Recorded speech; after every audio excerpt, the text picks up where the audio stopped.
What is up, everyone? Welcome back to some more Higurashi. In the previous recording session, we got to the night of Watsunagashi.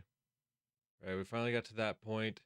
It's very unclear, to me anyway, maybe to a different reader, but to me anyway, it's very unclear as to whether or not Satoshi actually killed his aunt. I still don't know what to believe about that.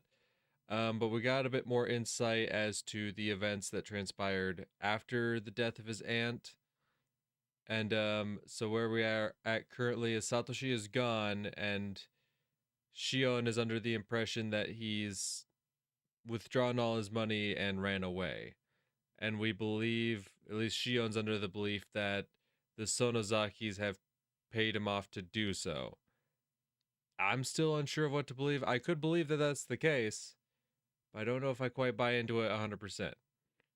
But without further ado, let's jump back into it, shall we? 今、なんて？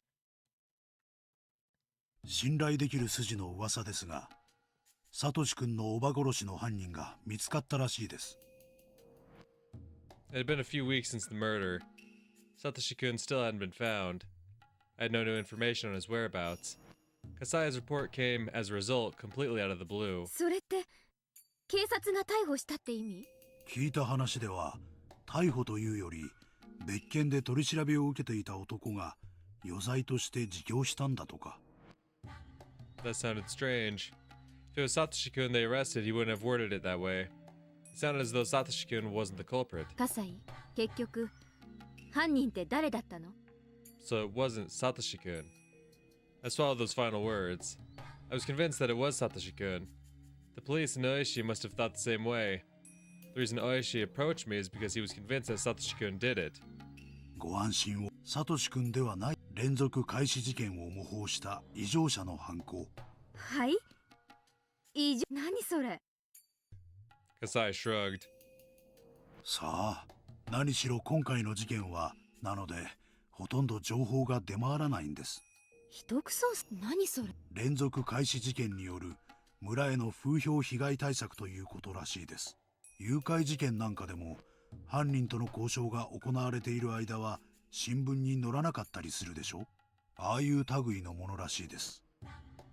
Come to think of it, I hadn't seen anything about the aunt's murder on TV or in the newspaper. 何しろ4年連続で綿流しの日に事件が起こっているわけですからね。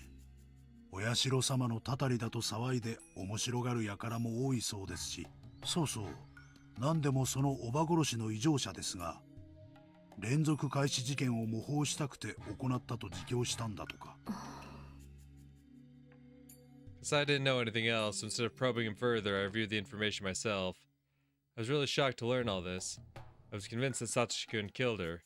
I thought that was the reason he had to disappear. But it was actually some lunatic who killed her, and he had no relation to the aunt whatsoever. So, Satoshi-kun had nothing to do with the murder? See, I don't believe that. I believe he might have had he definitely had something to do with it. Not might have, he definitely had something to do with it. Like, I could believe it either way if he did it or didn't do it, is the thing.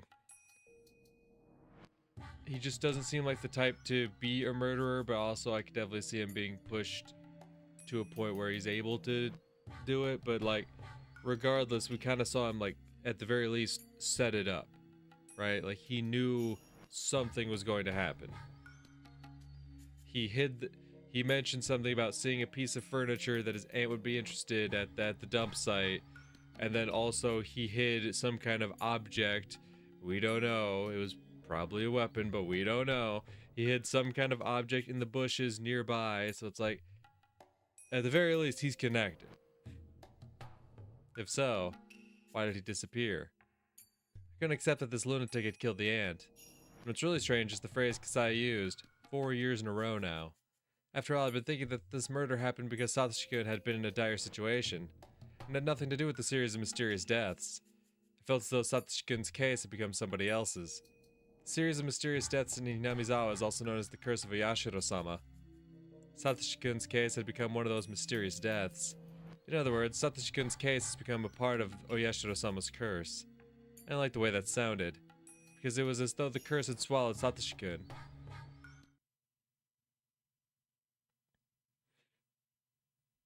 the police station?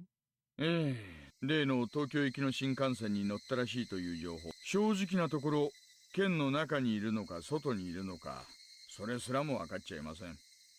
She broke the seal on a new can of instant あれ coffee. だけ胸を張ってサトシ君が犯人だと息巻いていたから、もう行方をつかんでるとばかり思ってました。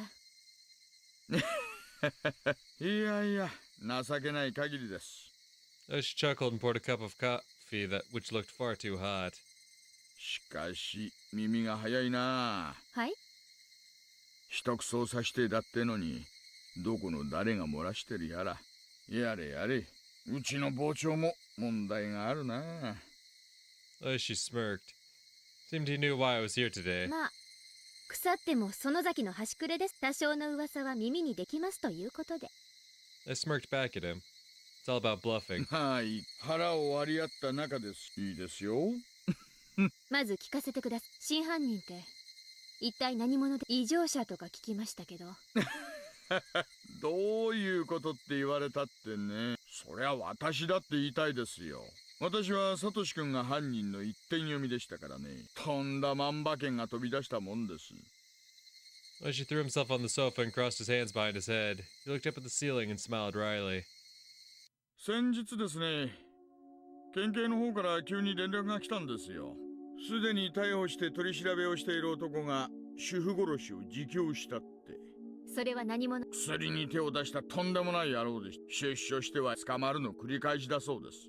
ひなみ沢村連続開始事件が面白そうだったんで、4年目のたたりは自分が下してみたくなった。間違いなくそいつが。私が直接話を聞いたわけじゃないんですがね、先方が取った供述調書には、いわゆる犯人しか知り得ない情報ってやつが、凶器を王子川のどこかで捨てたって言ってまして、今はドブさらいの。これで供述通りに凶器が発見されれば完璧でしょうな。たとえ凶器が見つからなくても、おおむね確定？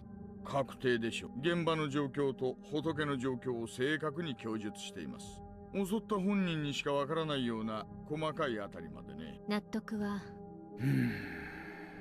She, still looking up at the ceiling, went quiet. 実はね、とっくに亡くなってるんですよ。うちに連絡があった時にはすでに。亡くなって？給食とかに出てくるでしょ。留置場の食事にもあれが出てくる。そいつを飲み込んで窒息したんだとか、自殺なのか錯乱なのか、ちょっと区別がつかないですがね。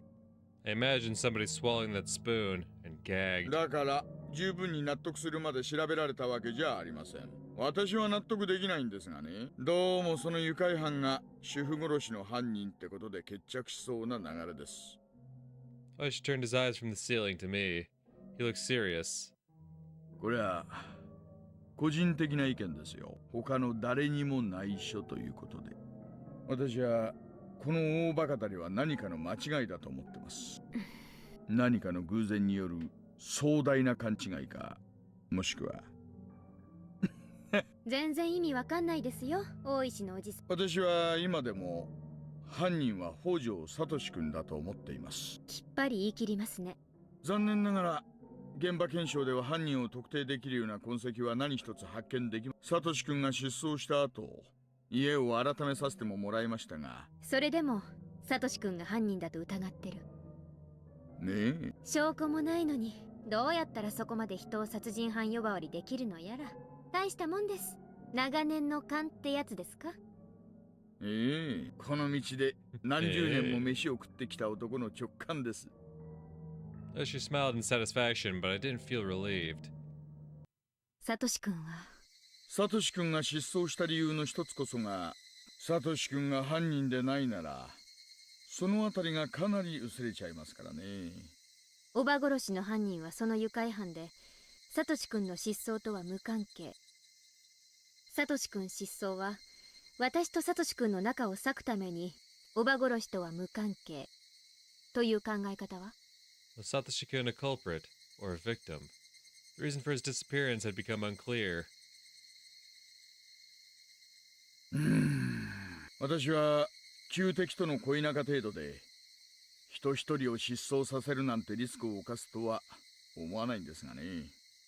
実際園崎家の内部としてはどうなんです。シオンさんはそのあたり。知っていたらこんなとこに来ません。ごもっともごもっとも。She laughed out loud while scratching his head. And after he stopped laughing, he leaned over. よーし、協定を結びませんか。紳士協定。協定？何のです？サトシ君失踪事件。裏の界隈でサトシ君の失踪。もちろん私もサトシ君についての情報が入ったらあなたに提供。いかがです？なんだか一方的な虫のいい話に思えますけど。She chuckled. シオンさん、このまま行くと主婦殺しの犯人はすでに死んでるその大バカタレってことで確定すると思います。そうなるとサトシ君の扱いは単なる家出人になります。つまり積極的な捜査は打ち切られるということです。ですが私だけは続けます。私だけはサトシ君の言う。シオンさんも私も目的が全然違いますがね。私は単に無事を確認したいだけですが。主婦殺しが決着すればサトシ君は無実ってことになり、真実はどうかは別にしてもね。怪しいもんです。She chuckled again, but his smile didn't reach his eyes. まあ今後も仲良くやりましょう。敵の敵は味方とも言いますしね。別に私、園崎本家と敵対しているわけじゃありませんよ。なあ、ならそりゃし。This is the way of Kurao Oishi, huh? As Sis and Kasai said, I wouldn't want him as my enemy or my ally, because both would be too risky. Probably shouldn't let my guard down in front of this big fat weasel. I sipped on the coffee to fill up the silence, though I wasn't thirsty. Outside the window, I could see normal life taking its course. But Satoshi-kun wasn't there. He should have been there, but he wasn't. I was scared that I might grow used to his absence someday. Where was he? サトシ君は無事だと。生きてる可能性は薄い。気休め言わないでほしい。サトシ君の失踪、ひなみ沢じゃなんて言わ。鬼隠しにあったなんて言われてるんだとか。To be demoned away means the same thing as being spirited away. It's part of the local dialect. 鬼が淵沼の底の鬼の国にさらわれたって？バカバカしい。とにもかくにも連続開始事件もこれで4年目です。気の早い話ですがね。おば殺しがお社様のたたりのせいだって言うんですか？全体的に見てみれば仏も北条家の人、ダム戦争の戦犯と縁がないわけじゃない。しかもまたしても綿流しの日にとなれば面白がる連中が現れるのも。バカバカしい。何がお社様のたたりだ。Though I said that, I couldn't quite wipe the fear from my mind. Why did Satoshi-kun disappear? Was it the Sonozaki family? Did he run away from the police? Did he really kill his aunt in the first place? Why did he even disappear? He's on his own. Oyashiro-sama's curse has nothing to do with it. But... That's strange. Satoshi-kun and Oyashiro-sama's curse. Somebody once mentioned those two together before. Yeah, my goat.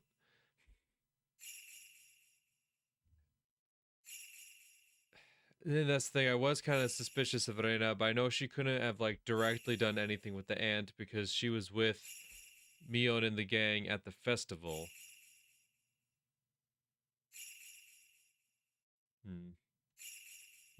When did I hear that? Ah, that's right. That rainy day. It was the Reina Ryugu who told me that when we were taking shelter in that shack.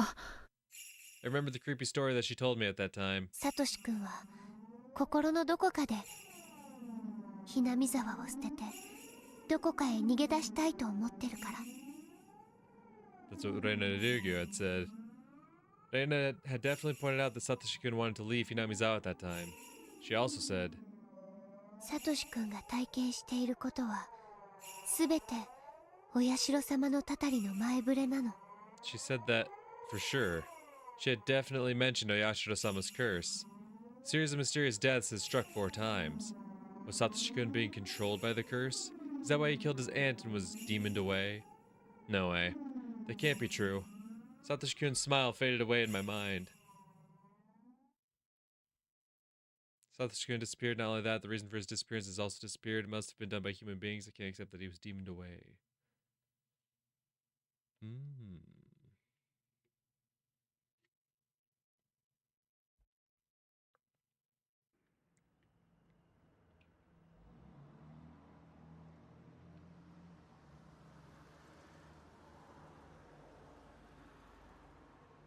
Library?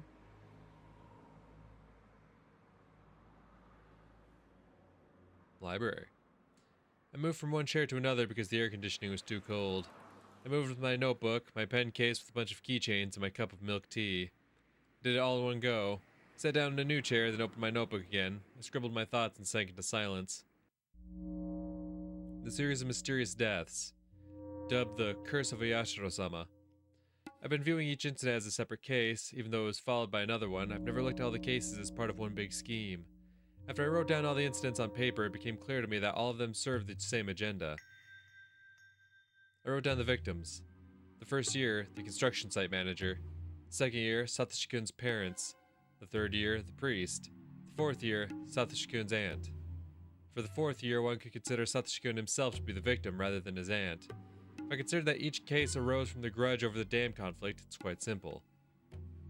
In the first year, the construction manager was killed because he was a symbol of the dam construction itself. Of course, the real enemy was the Ministry of Construction, but it wasn't as clear as a target. That manager, on the other hand, had been aggressively shouting back at the villagers, so he was more appropriate enemy attack. If Oyashiro-sama had really cursed someone, it would have been the officials from the ministry. It's apparent that the target was selected based on the villagers' preference. The second year, the accidental death of Satoshi-kun's parents. It said that they fell from a cliff in some park, but it's doubtful that it was really an accident. His parents were labeled as traitors to the village because they sided with the dam construction, even though they were also from Hinamizawa. The Hojo family was ostracized during the dam conflict in order to prevent further pro-dam activists from rising up. That means that the Hojos were necessary during the conflict to play the role of the traitor. So when the conflict was over, they no longer served any purpose. The construction site manager was a symbol of the external enemy. The Hojos were a symbol of the internal enemy. Those people fell victim to the curse, and it seemed that the grudge over the dam conflict had ended. Yet those incidents were followed by another one. The third year, the leader of one of the three families, the priest Furude, suddenly died of an illness with an unknown cause. His wife drowned herself on the same night. She seemed to have left a note that said she was sacrificing herself to pacify Oyashiro-sama's anger. Whether it was a fatal disease or suicide, their deaths look suspicious. I mean, it's definitely a lot more suspicious now that we got to see, like, the bit of backstory on Rika's mother. And how, like, she really didn't believe, she wasn't, like, as devout in her belief as, like, the older people in the village and whatnot. About how she didn't believe her daughter was some reincarnation of a god or anything. She was just a little girl. She just wanted her to be treated like a regular little girl and all this. So yeah, no, seeing the contents of the note now, it's like, I don't believe that for a second. That she would, take her own life and be like, I'm doing this to pacify Oyashiro-sama.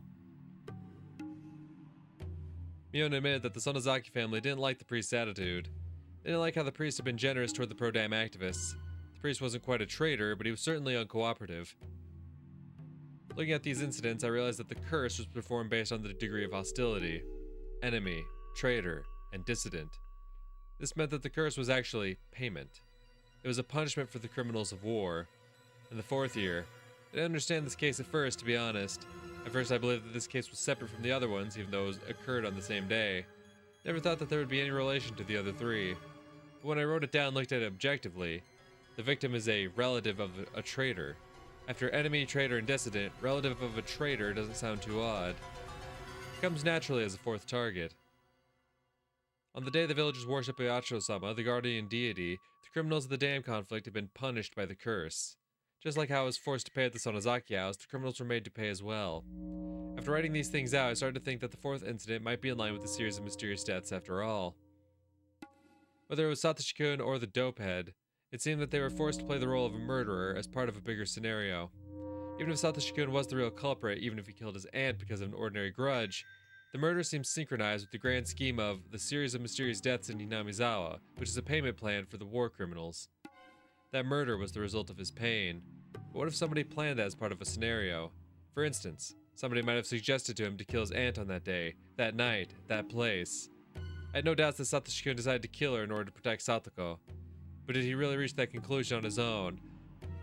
Satoshi-kun was optimistic and somewhat detached as far as I know. Would he really have considered murdering his aunt, even if it was to protect his sister? Could it be possible for somebody to have chosen the aunt as the fourth year's murderer beforehand? And they used Satoshi-kun? And Satoshi-kun was eliminated because of his connection with them? Looking at it that way, the murder of the first year resembles this case. The main culprit behind that case hasn't been found yet, dead or alive.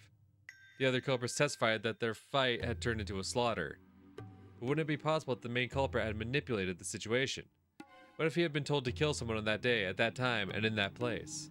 I'm certain. The first murder resembles Satoshi-kun's case very much.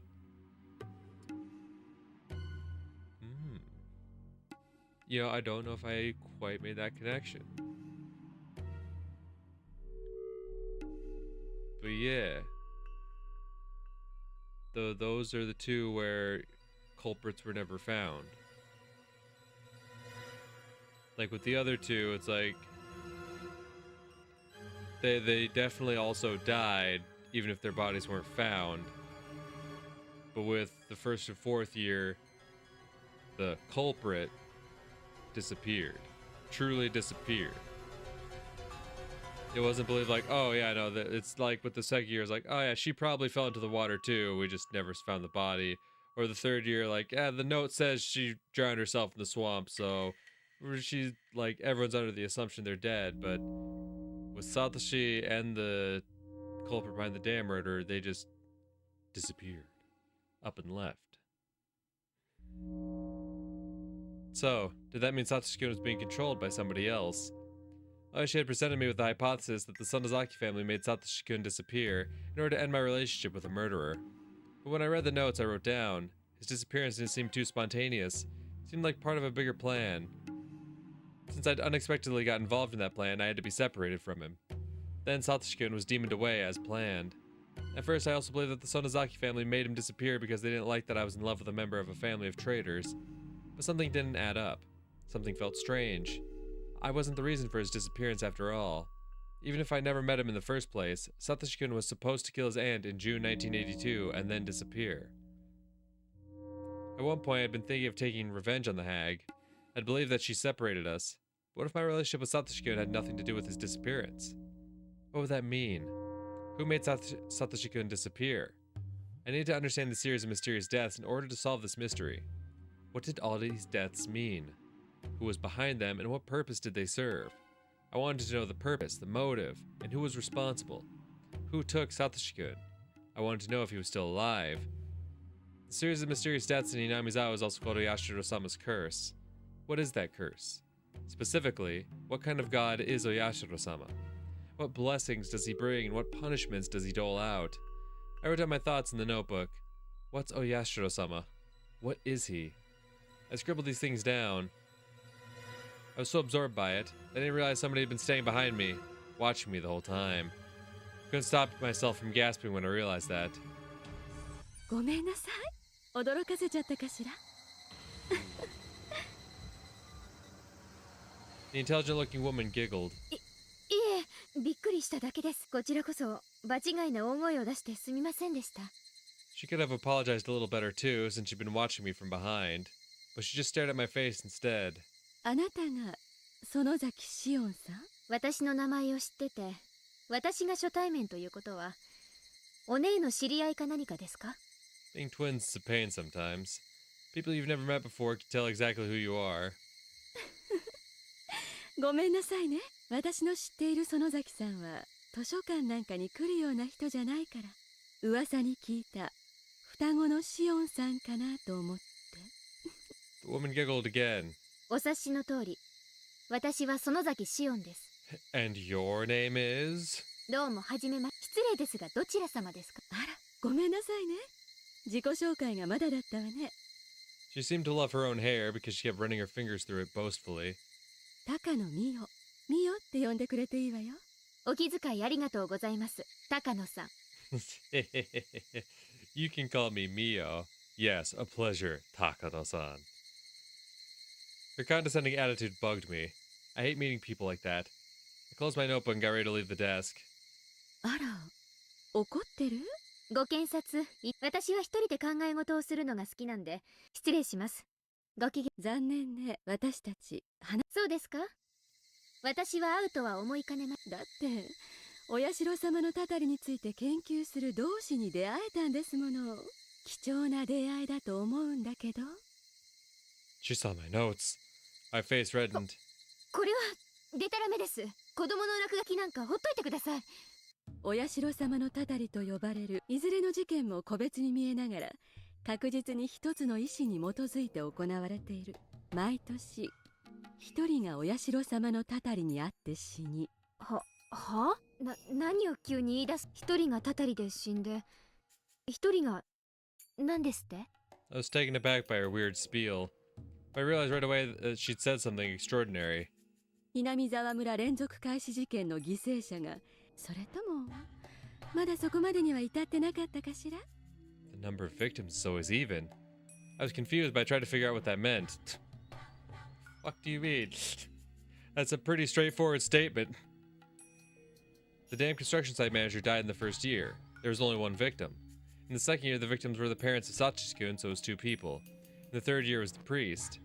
And if her death was also planned, his wife, 2 again. In this year, the 4th year, Satoshi-kun's aunt died and Satoshi-kun went missing. If Satoshi-kun's disappearance was planned, the number of victims was 2. It's true. Except for the first one, the victims always came in an even number, 2. Wait. I had just concluded myself that the first case resembled the 4th one. The main culprit was still missing. He might have been demoned away, just like Satoshi-kun. ね、そうでしょ。Takano sounded like a teacher who had showed me how to solve a difficult math problem. I wasn't quite convinced, but I couldn't deny what she'd said either. ヒントはこのくらいでいいかしら。二人で存分に語り明かしたかったんだけど、あなたが失礼な口の聞き方をして、私のことはシオンと呼んでください。She seemed content that I changed my attitude. She kept giggling for a while. She didn't seem that reliable. I didn't want to be acquainted with her for too long. But I don't get to talk to people very much. And what she said interested me. 改めて自己高野美代って呼ん。よろしくです、ミオさん。私は園崎ミオンの双子のシオンと呼んでください。I took the hand that Mio-san held out as a sign of さっ reconciliation. きの話を2人犠牲者が出ると言い、1人がたたりで、もう1人がねえ、このお話で盛り上がる前にどうしてこの話に興味があるか聞かせてもらってもいいかしら。 She leaned over and looked into my eyes. It was kind of uncomfortable. ミオさんこそ私のことをどこまでご存知です？ご存知ならおおよその見当はつくんじゃないかと。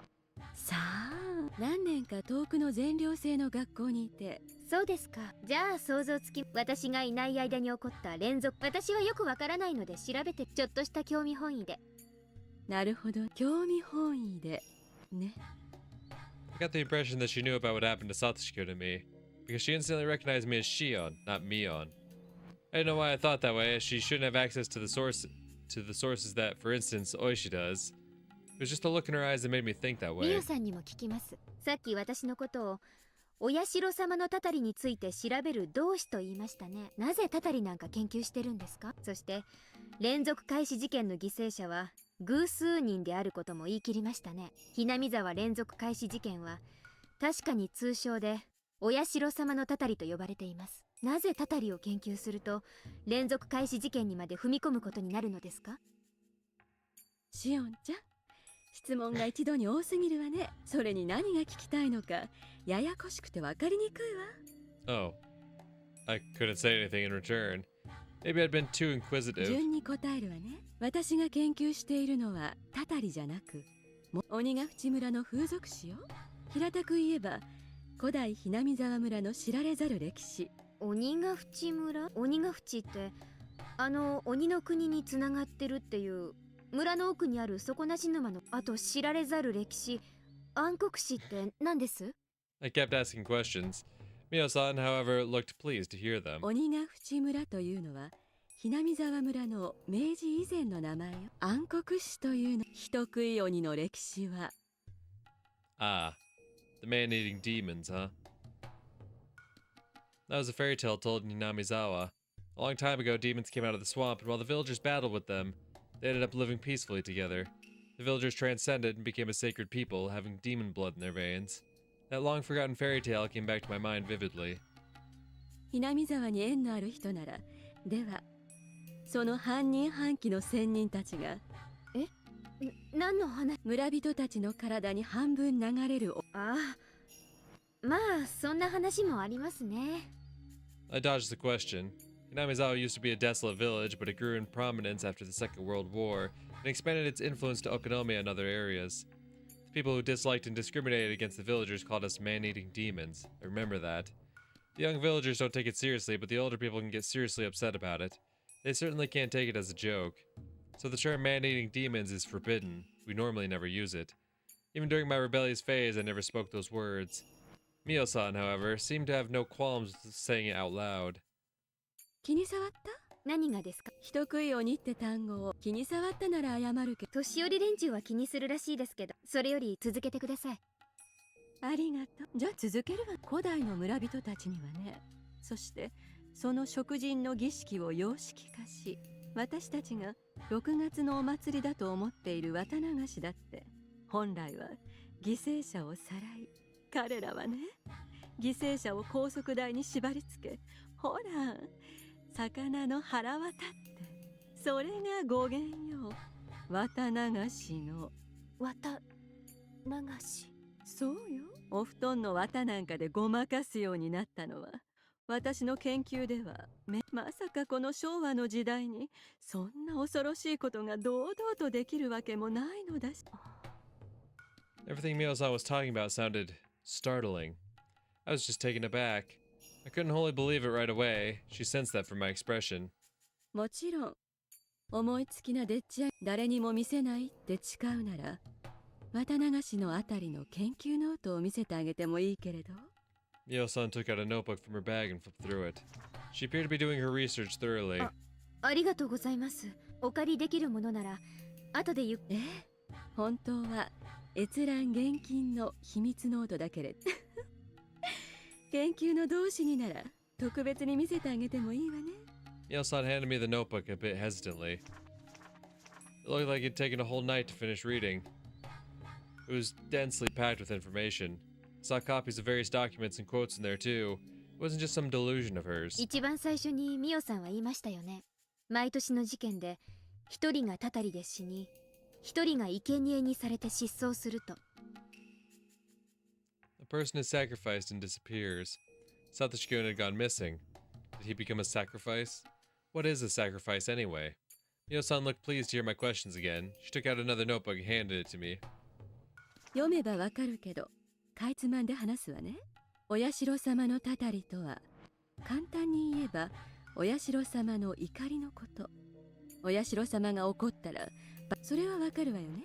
一応ダム戦争で村に敵対した人間たちにお社様が怒り、たたりが起こったと。そうね。でね、お社様のたたりというのは放置してはいけない。もっともっと大きなたたりを招くからね。だから神職である古出家の歴代当主たちは、お社様のたたりがあるたびにそのお怒りを鎮めるために生贄を捧げる必要があったの。それをじゃあつまり毎年綿流しの日にお社様のたたりで一人死んで、そのたたりを鎮めるためにさらにもう一人を生贄にして殺してると。でも一人しか死んでませんよ、現実に。生贄に捧げられたなんて聞いたこともない。死体が出ないのは当然だって。生贄の儀式は犠牲者を鬼ヶ淵の沼にし、あの沼は一度沈めば二度死体なんて出ようはずもない。じゃあ毎年のもう一人の犠牲者はみんな沼の底に沈んでると。 Does that mean Satoshi-kun is also at the bottom of that dark green swamp? さあ、本当に沼の底に沈められている。でも連続事件を起こしている人たちがそれを意識して一人を消していることは間違いないと思うわね。Each year a traitor to the village dies on the day of Watanagashi because of Ayashiro-sama's curse. And another person is sacrificed in order to pacify Ayashiro-sama's anger.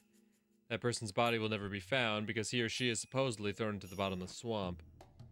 そう、南沢村連続開始事件というのはたたりとそれを鎮めるためのそしてそれを毎年繰り返すことによってダム戦争時の旧敵を、私の話は省略しすぎてるからね。多分ちょっと信じがたいとは思う。だからこそあなたに預けた研究ノートをね。内容を理解できたなら、私の話がそういい加減なものでもないことがわかるはず。I heard a man's voice just then. A middle-aged man with a hat was waving at Mio-san from the entrance. ごめんなさい。もっとゆっくり話でも、機会はまだこれからもあるでしょうしね。そのノートはそれまで預けておくわね。中身をよく読んで理解できたなら、私のいい話し相手になってくれるのを楽しみにしているわね。Mio-san wrapped up the conversation and headed to where the man was waiting for her. She left her old notebooks in my hands.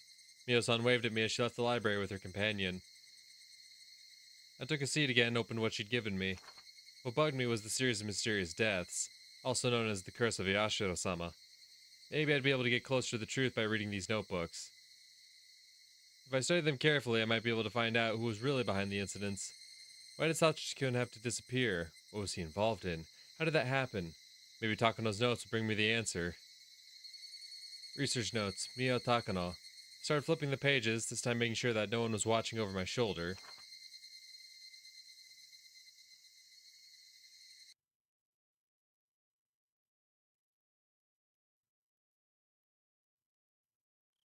It was time for the library to close. I had to leave.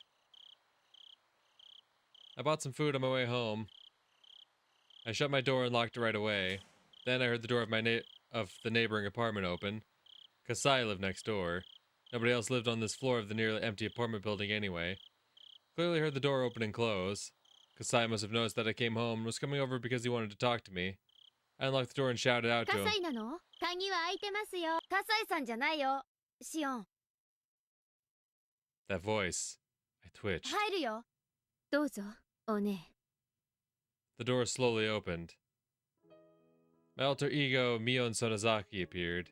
She was holding a box of cake, while smiling どう timidly. ぞ上がってって言うまで。どうぞ上がって。全然可愛くない部屋で申し訳ないけどね。落ち着いた雰囲気のとこだね。Sis looked a bit tense when entering my room. It was her first time here. 生活は、新しい学校はやっぱりつまら一応通ってはいますけど、気分が乗らないときはサボらせてもらってます。全寮制だとなかなかそうはいかないですからね。センルチはやっぱり辛かったか。チェ、お姉も一度閉じ込められてみろって。ケーキ買ってきたからさ、食べよ。Mion opened the box. I saw 2 cheesecakes there. Oh, me on my goat. We have the same taste in food, so we don't have to fight if we get 2 of the same thing. I chatted with her over the cheesecake. I talked to her about school and whatnot. 必要な家具とかがあって融通できるかもしれないから。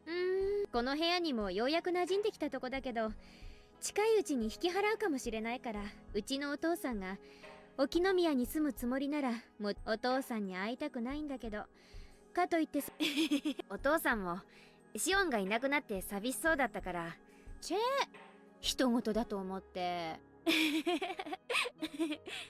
Come to think of it, this was the first time I talked to Sis since I was allowed to live as Shion Sonozaki.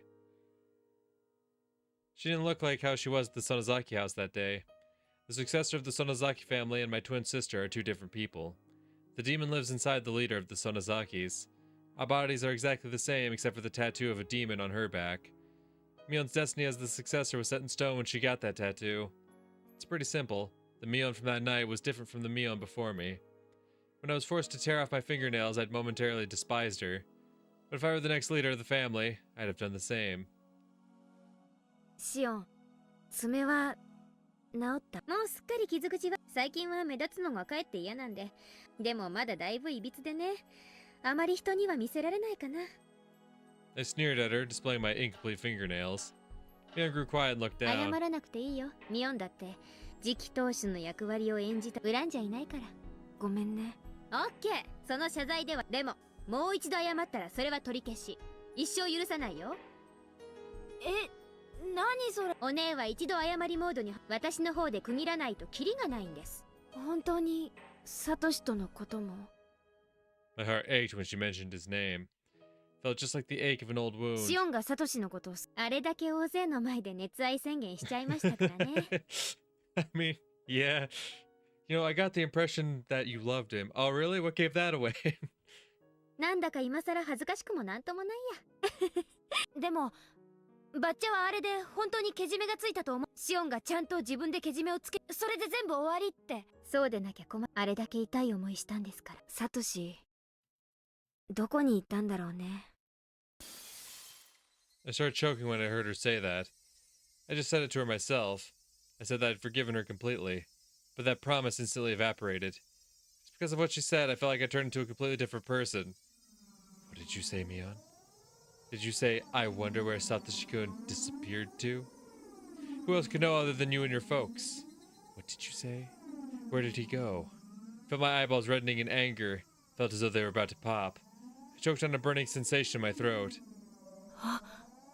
Mion's expression rapidly changed. Looked like she noticed the devil's mask on my face. We were one and the same. We could understand each other's thoughts without voicing them. So showing our expressions was like unveiling everything in our hearts to the other. ごめん。 Even though I told her not to apologize anymore, Mion apologized. I felt like strangling her. I was going to make her confess where she'd hid Satoshi-kun. She told me she threw him into Onagahuchi Swamp, I'd strangle her to death right then and there. サトシのことは本当に知らないの。 That's a lie. 本当、バッチャーだって何も知らない。本当なの。嘘だ嘘だ。じゃあ本当に親たたりなんてあるもんか。たたりなんてあるもんか。 Words kept coming out of my mouth like I was chanting a spell. I wasn't speaking by my own will anymore. It was the demon who was controlling me. Interesting. Interesting. Because, like, honestly, I can believe that Mion's being truthful here and saying that she doesn't know. It just makes me think, like, then... Obviously, the only conclusion I can then come to is that, obviously, Reina is involved in some capacity.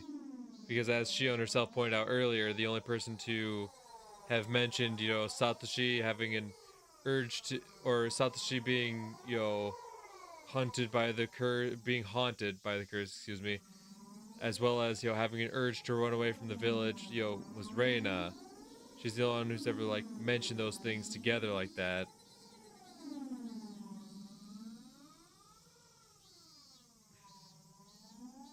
But, like, from the way she presents herself, right, you never would think that she would convince someone to leave. That just doesn't make sense.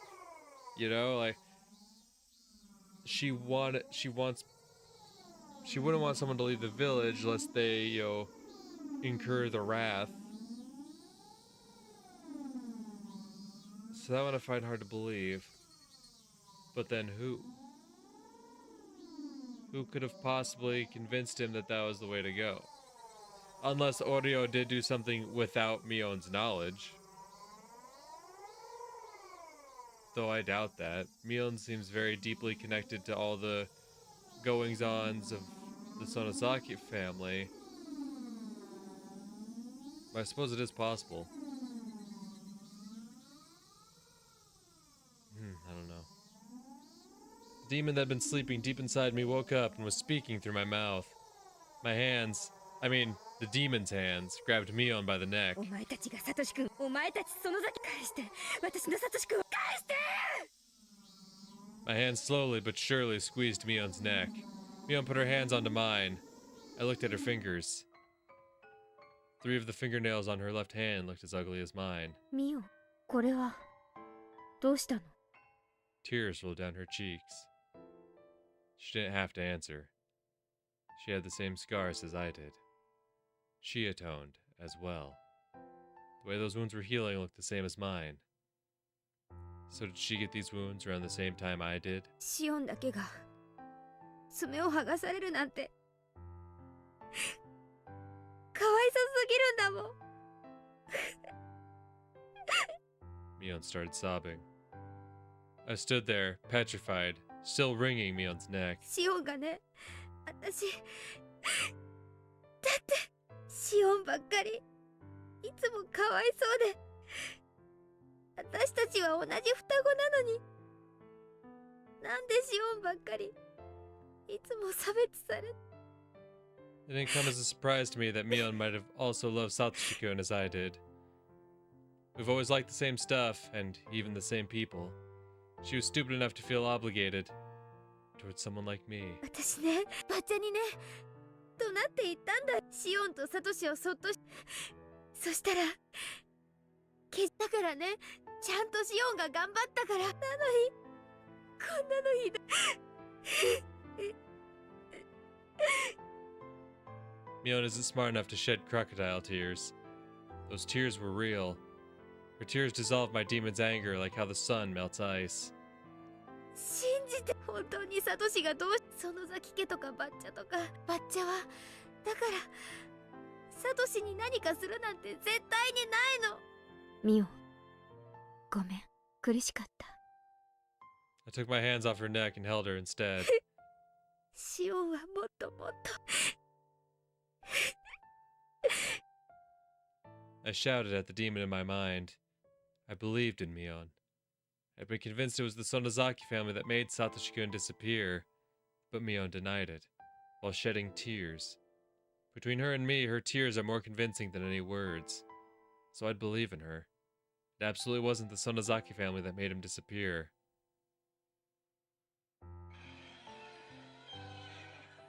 So, do you really think that Satoshi-kun disappeared because of Oyashiro-sama's curse?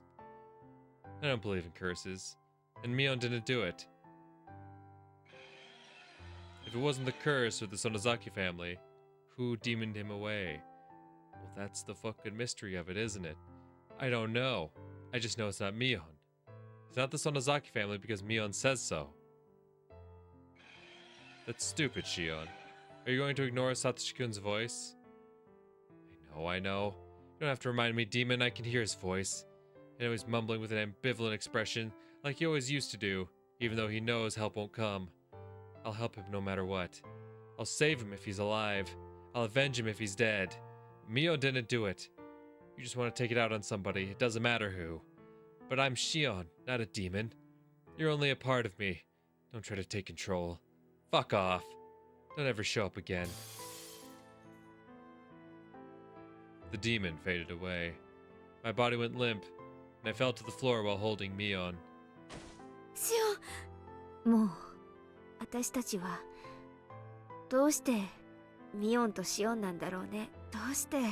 やめなよ。私たちはもう何度もそれを自問してきたよ。でも答えなんか出ない。現実に私とあなたはミオンとシオン。それが現実。私ね、自分がミオンでもシオンでも私たちは私たち。仕方がないよ。ミオンの背中には闘志を継ぐ定めが宿ってる。それは仕方がない。私、鬼なんかいらない。私は鬼じゃない。同じ人間なのがいい。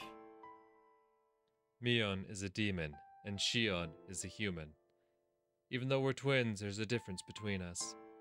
Was it impossible for humans to live with demons after all?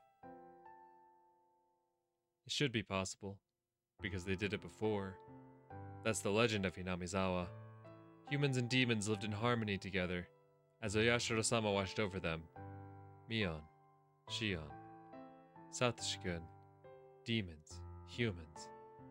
Oyashiro-sama's curse, the series of mysterious deaths, Satoshi-kun's disappearance. We fell asleep while holding each other, while holding everything.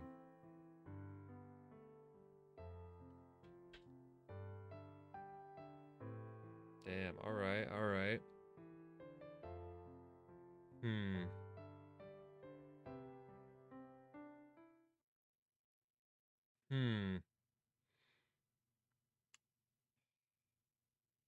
Just makes me think that there's gotta be like some kind of turning point then, right?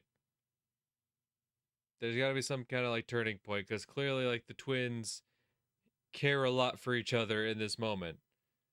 But when we think of like when we've seen them, through Keiichi's point of view, they're very much at each other's throats. They very much, I wouldn't say they don't like each other, but they're constantly antagonizing each other, from what I can tell. Which seems very different from the relationship we see now just a year prior. So like, there's got to be some kind of turning point. I'm just very curious what that is.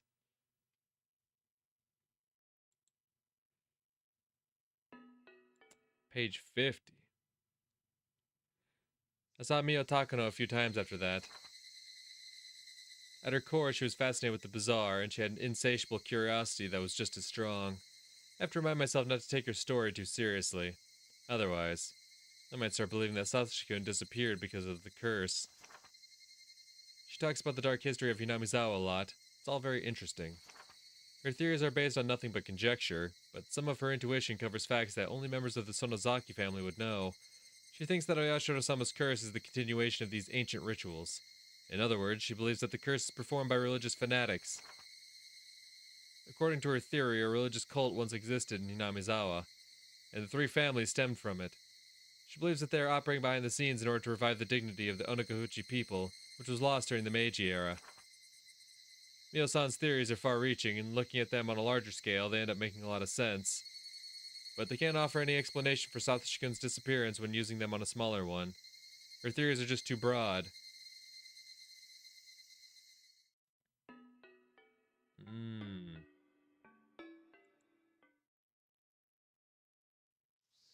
I exchanged information with Oishi every now and then. We'd each expect new leads from each other, but neither of us had any luck. I no longer believe that the tip that Satoshi-kun might have headed to Tokyo. It was clearly bogus anyway. Although I can't befriend Oishi, he's been fair about the deal. He alone has been serious about uncovering any new information.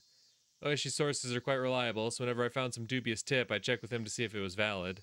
My meetings with him have diminished in frequency since he's been assigned to new cases.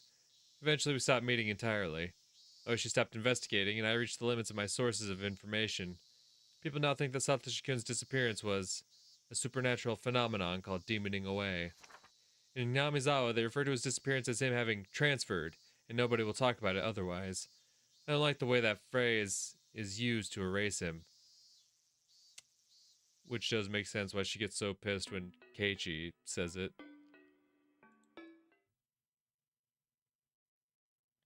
During the upheaval surrounding Oyashiro-sama's curse in 1982, I was pulled this way and that by new leads on Satoshi-kun's disappearance. Every time I found information that looked promising, I kept changing my theories.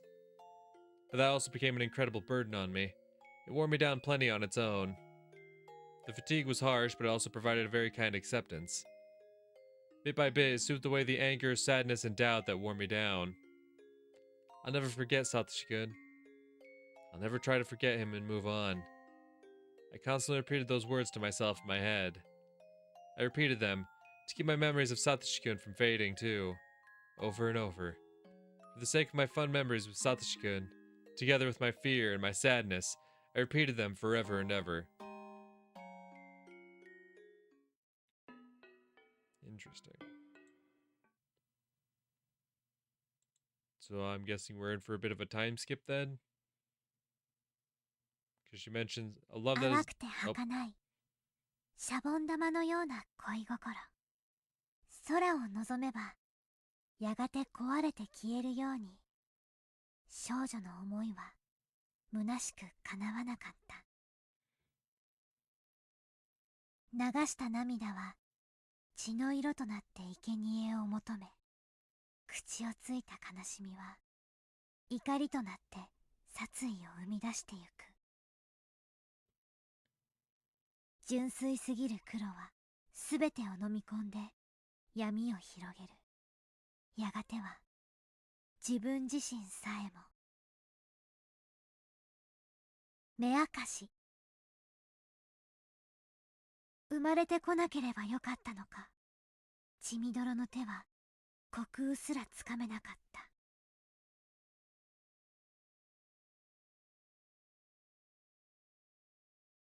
Interesting. The fourth year of the series of mysterious deaths in Namizawa, also known as the Ashura-sama's curse, 1 year after Satoshi Hojo's disappearance. Right. I hadn't been able to get used to my new school life in Okonomiya, but I had some friends there now. Since I got a part-time job at my relative's store, I had some extra pocket money too. I ended up living with my parents after all, so I didn't have to pay for living expenses. It felt great to get to freely spend the money I earned from working. Still use the room Kasai set up for me from time to time. It was a convenient hideout for when I didn't want to see my parents. In fact, I was planning to spend a day there today. ちくしょう、先行め。サボリのことを家に連絡しやがって。My dad got upset, and that was why I didn't want to stay at home. I had been asking for it, though. My teacher should know that my dad is a yakuza, that he gets really scary when he's mad. On the whole, my life has been going well so far, except that it was boring. The reason I could enjoy this lifestyle is probably because I had to live in secret before. It was a great relief to be able to live without having to fake my identity. Well, that might have been a valuable experience. I think I learned from it. I was going grocery shopping, thought I'd get enough food for a week or so. My parents would appreciate my presence more after missing me for a week. I was doing this for their sakes. あれ今日って確か100円セールのお店ってなかった。そうだそうだ、間違いない。 I knew how to save my pocket money. I was in a good mood. I spun around with my arms spread out. I felt like I was inside a little whirlwind. My arm hit a motorcycle parked on the sidewalk. What is with y'all and hitting the fucking motorcycles? Goddamn. What is wrong with you kids? I'm in such a great mood. I'm gonna knock over a motorcycle. It obviously wasn't where it was supposed to be. Regardless, pay attention to your fucking surroundings. 何こんなとこに止めてるの誰 Oh my god. So it's not enough that you fucking just you just slammed into it. You could have just been like, "Oh, fucking asshole parked on where he shouldn't have. God damn it!" And then you just go on your way. But no, of course you have to kick it, and then it's gonna tip over. It's gonna knock down all the other bikes. Who's gonna come to your rescue this time? It's not gonna be Satoshi-kun. I gave the motorcycle a kick with no hesitation. There were 3 motorcycles lined up in a row. They all felt like dominoes. It was beautiful and so much fun. Oh, this was odd. I felt like I'd gone through the exact same experience before. Uh-huh. While blinking my eyes in an effort to recall when that was, some people grabbed me by the neck and dragged me into a dark alley. Looked like these punks were the owners of those motorcycles. They started shouting at me. This really was strange. I was having deja vu.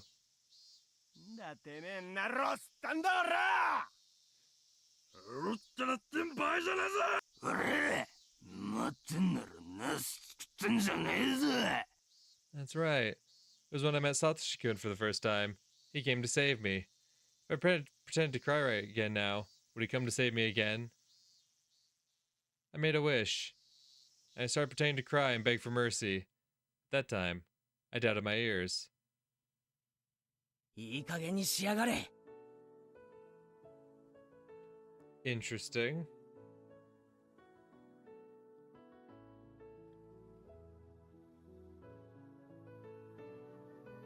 So this is, definitely different from like the first interaction she had with Keiichi in chapter 2.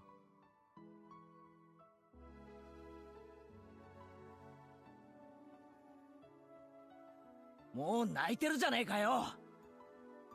was a boy about my age.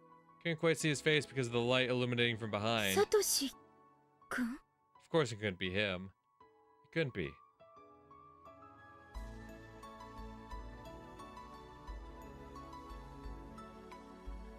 My brother in Christ, what is that top?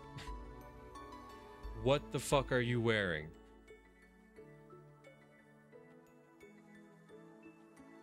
You're wearing a cropped vest over a... What the fuck? Bro, that ain't it. Bro, that ain't it. Like, hey, I respect you trying something, but that ain't it. Bro, come on now. What is this outfit? This is crazy. Okay, so in the console style, it's just a regular tank top. Which makes sense. That's...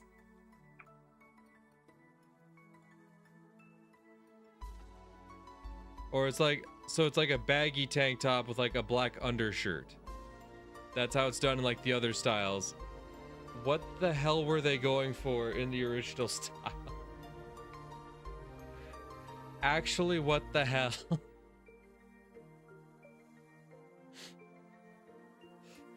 Like, I don't even know.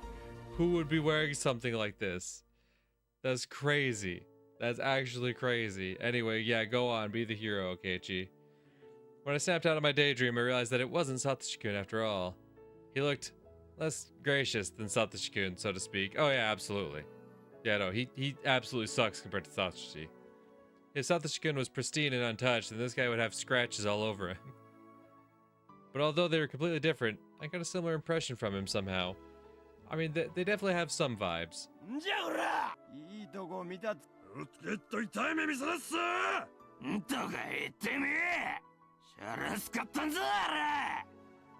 The boy looked a bit taken aback. いや、もう泣いてるんだから。Immediately faltering. That's my boy, Keiichi. たま、暴力は良くない。What was up with this guy? I felt ashamed that I mistook him for Satoshi-kun even for a second. He seemed cool at first, but he wasn't as cool as Satoshi-kun after all. Oh, absolutely not. いや、だから、バイクでもですね、どうしたら機嫌、いや、もちろん。おお。金がの体で払ってもおっかないっしょな。こんな。よう見ると結構イケてるもん。どうじゃこの後。Hey, you kidding me? I tightened my grip on the stun gun in my pocket. Then I turned it up to the maximum intensity. Hold a grudge against me if you die, pervs. おお、俺さ。もっと着飾ってスカートもミニで。興奮さ。They indulge in their imaginations, which arouse their spirits. Hey, now why are you perverts closing in on me? Your gross hands are groping the air. You're gonna try and violate me? タイトミニもええの。ミニ。上から下まで肌色の面積を限りなく広げて。あんたらその汚い手で私に触れるな。 Then a flash of light cut through the air. Was that the boy? このボケなすどもが。 Blows like thunderbolts knocked the punks down. Wow, so he was actually strong after all? いてこまされたいんか。お前らは分かっていない。タイトミニには萌えがない。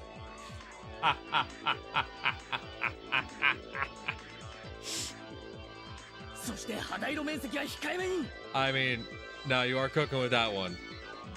Socks on, that's kind of the move. たとえお天道様が西から登ることがあろうとも。Yo, I'm not on Keiichi's side often, but I gotta tell you, homeboy's cooking with that one. 絶対これは萌え業界の鉄則だ。いいかよく聞く。ホモ・サピエンスと動物の違いは何？そう、衣服の着用だ。つまり人は肌以外の衣服の彩りがあって、つまり肌色を求めすぎる貴様らは人以下、動物と同じだ。貴様ら全員を強制する。顔食いしばれ。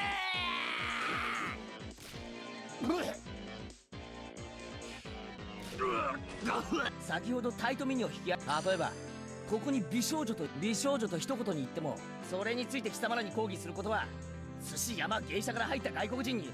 だからここでは最も普及していると思われる制服系の御三家といえば何か答えてみろ。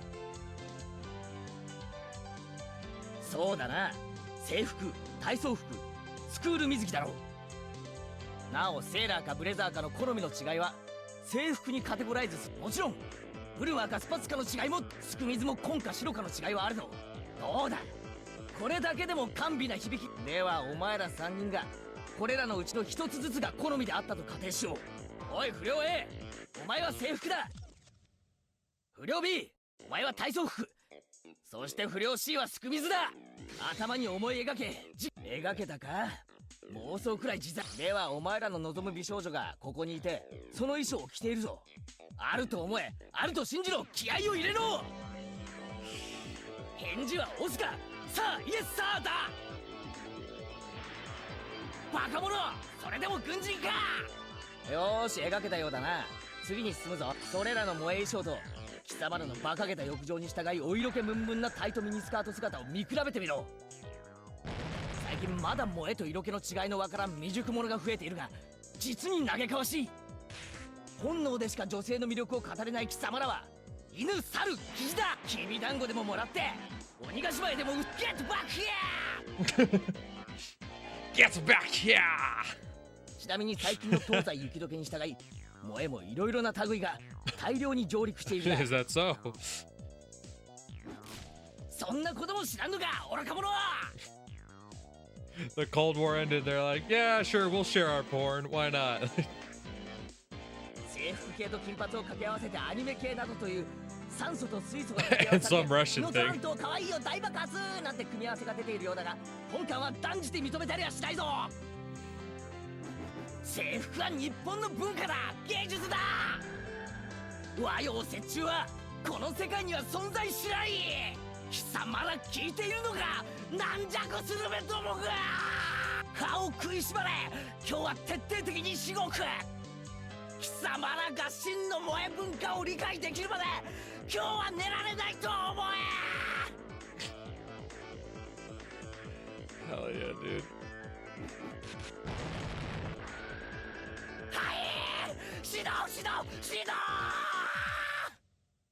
At that point, I heard a bustle of people running this way. みんな呼んできました。 I saw several kids running towards us. Seemed like our backup had arrived. やばいぞ繋がれ Three punks had just been standing there agape, but they started running away when they saw that many people. さすが前原さんですね。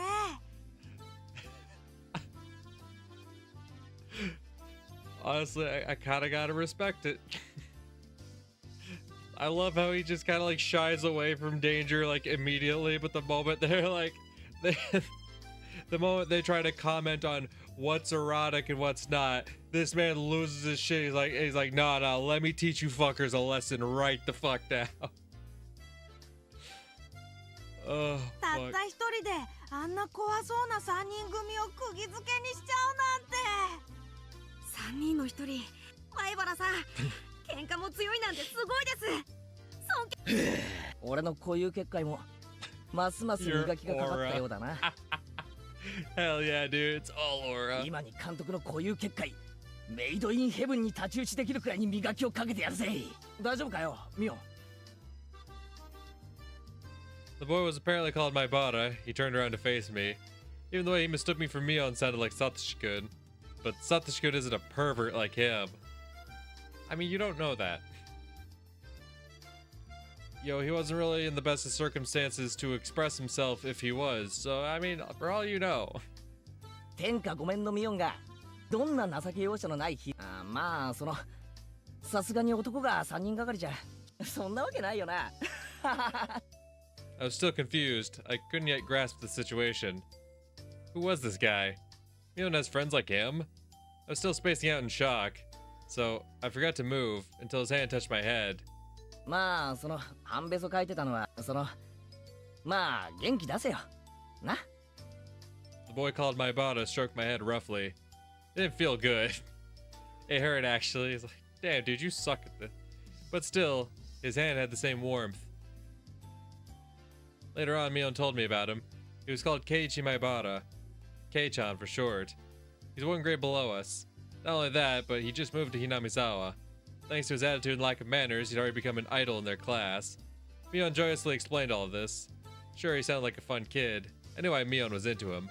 But Satoshi-kun is way cooler.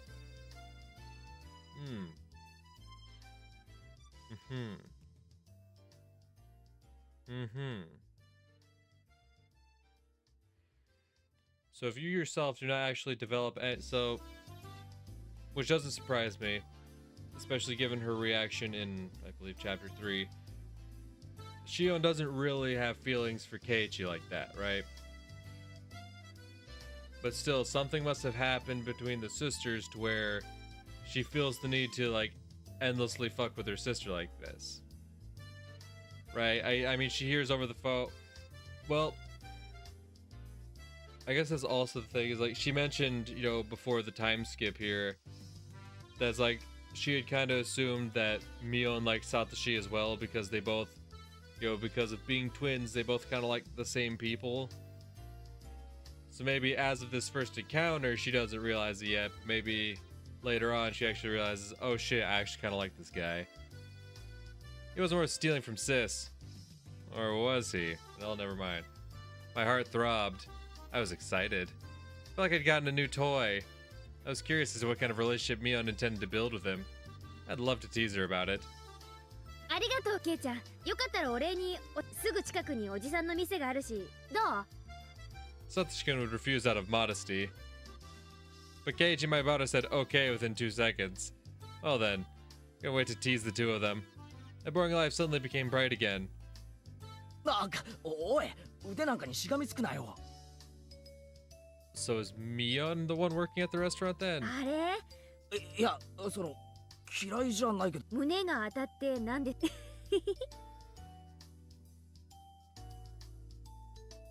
Keiichi Maibara was fun. Mion thought the same way I did. She would always talk about him. I was happy for her. Made me smile. お姉はケイちゃんのこと本当に気に入ってます。ズバリ。ケイちゃんの魅力を一言で示すと何です？もしも一言でしか言っちゃいけないなら、やっぱり面白いとこかな。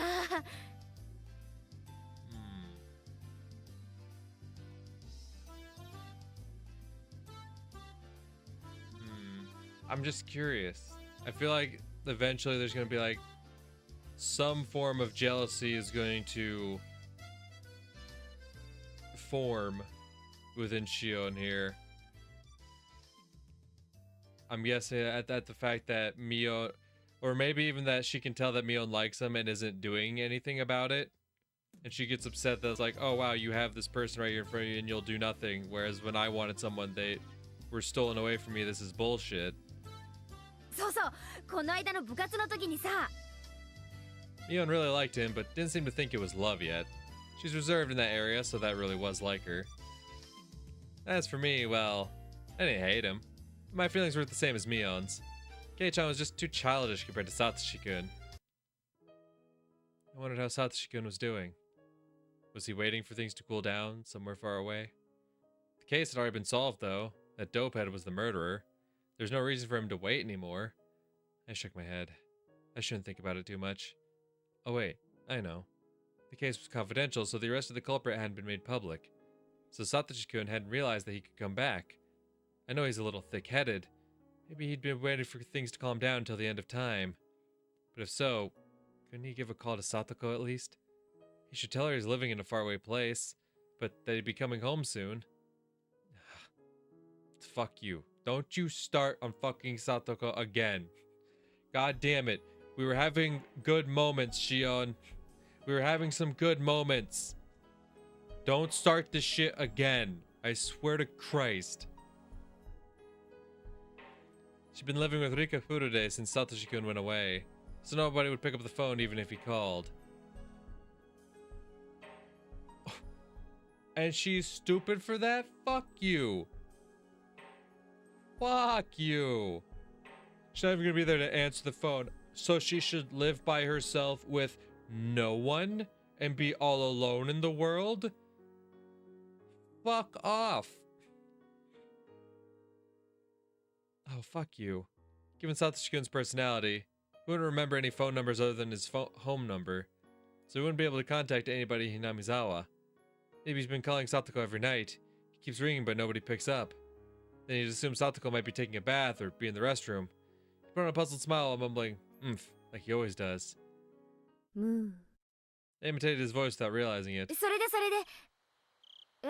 何？何？今シオン何か言わなかった？ I laughed it off and urged Mion to continue. I realized then that her tone had changed. I hadn't been listening to her because I was thinking about Satoshi-kun.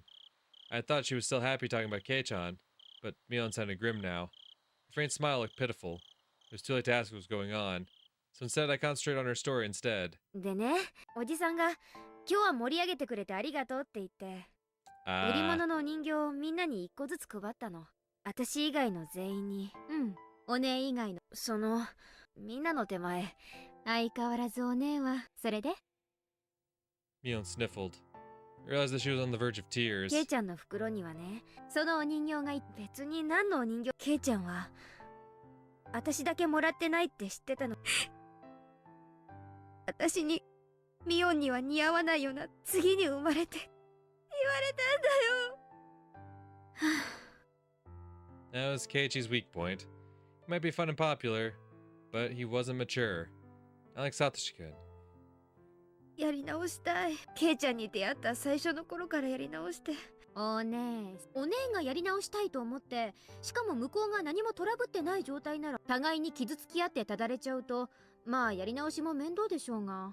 やり直せる。ケイちゃんの前で涙を流してないなら、お姉がこの場で適当に涙して明日から心を入れ替えていけば修正可能ですって。うん。そりゃケイちゃんのデリカシーのなさには呆れますけど、その結果は結局今日までのお姉の積み重ね、今日からの生活を少しずつ改めて。生活を改めるって、お姉に可愛らしくしろって言うと、明日から変に構えないで普段通りに行きましょう。でも細かい部分でこれまでの違いを見せていく、そこがさりげないポイント。あと人形をもらったレナという子には釘を刺しておくこと。 That is true.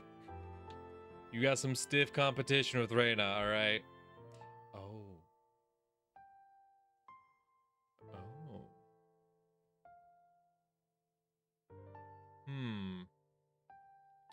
I think there's something to that. Hmm.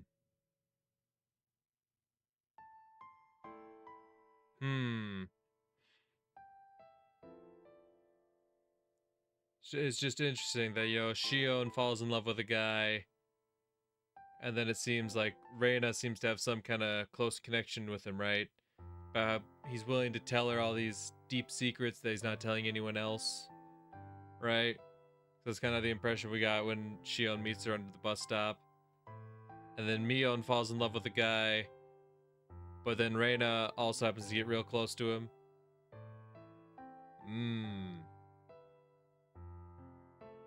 And that's the thing, we know Keiichi and Reina are like pretty tight. They're big homies.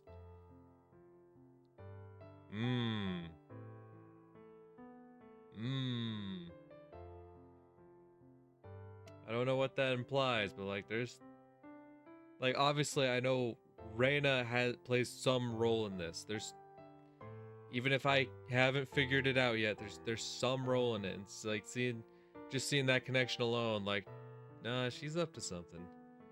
She's up to something. 現在のケイちゃんの中ではお姉よりもレナの方が高ポイントの可能性が高いです。確かにレナは女の子っぽいしな。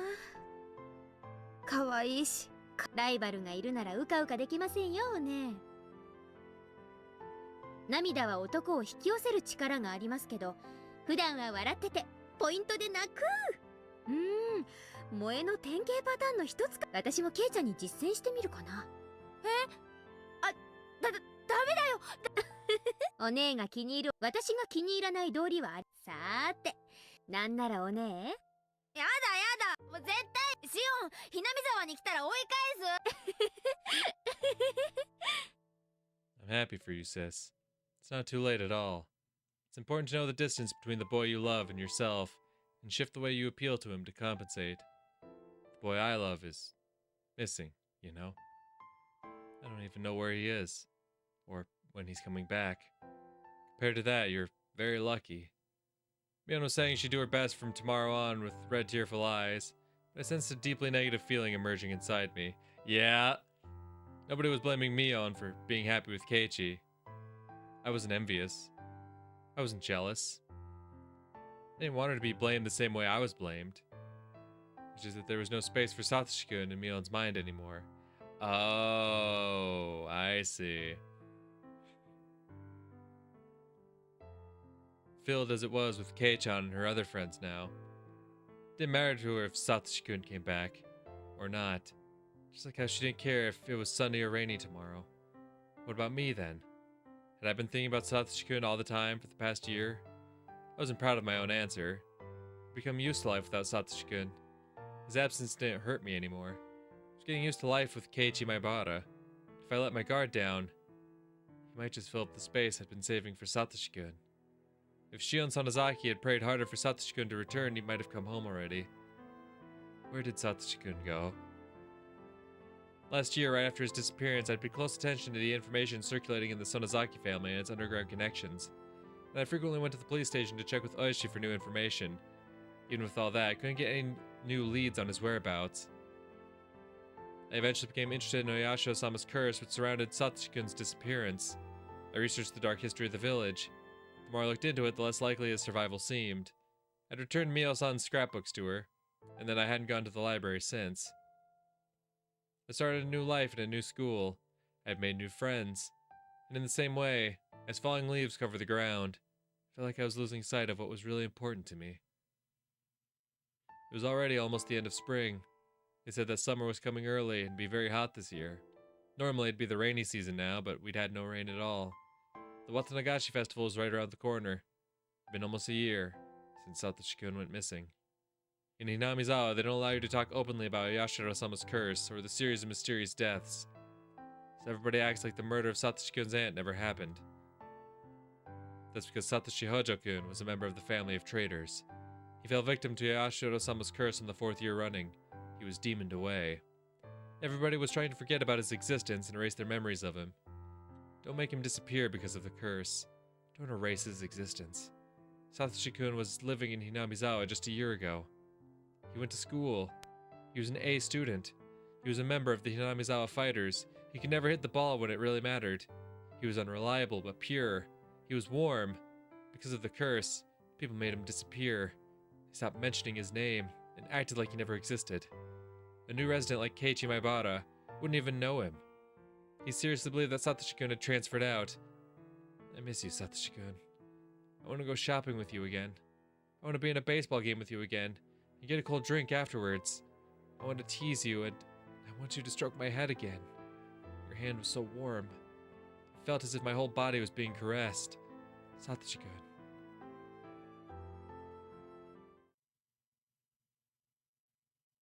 I haven't opened this notebook in a while. My feelings have been written down for over 150 pages. This notebook is the key to my heart.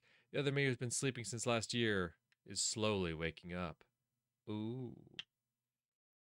Ooh, interesting.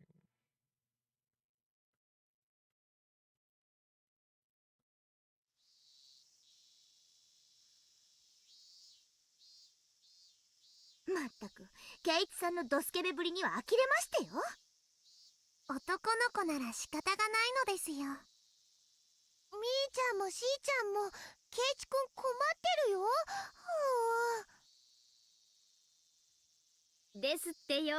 大岡越前じゃあるまいし、このままケイちゃんが引きちぎれるまで引っ張りっこします。引っ張りっこなんかしてないよ。シオンが引っ張らなければ済むことでしょ。シオンは沖宮に帰れ。はい、そうしまった。I let go of Keiichi suddenly, so he and Sis flew off like a rubber band. Keiichi rolled on the ground while Sis was stuck in a bush head first. What lively people. じゃあケイちゃん、これ以上からかうとお姉に噛みつかれかねないので、今日はこれで帰りますね。あ、シオン、そのさ、今日はありがとな。ああ、あの程度で恩が着せられるなら。じゃあまたな、シオン。His hand landed on my head. Rub, rub, rub. Struck my head pretty roughly, but the warmth reminded me. ああ、じゃあすみません。またね、おね。二度と来るなレナは紹介、サトコはトラップ、リカちゃんは塩巻いて。 The warmth remained on top of my head. It felt ticklish and sore. I had to stop. Got off my moped and pushed that aching spot against the telephone pole.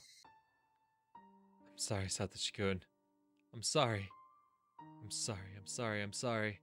I never forgot about you. I still remember you. I'm worthless without you. I can't stand life without you because it's gray and cold and boring. It's true, it's true. I can never smile because you aren't here. I can't... じゃあまたな、シオン。 Keiichi's face appeared in my mind. I recalled the touch of his hand stroking my head. It wasn't warm. It wasn't happy. It was rough and painful. I hate that insensitive guy. He's too childish, rude, and cold. He's like a stray dog. I wasn't happy. It wasn't warm. I wasn't happy or overjoyed at all. 嘘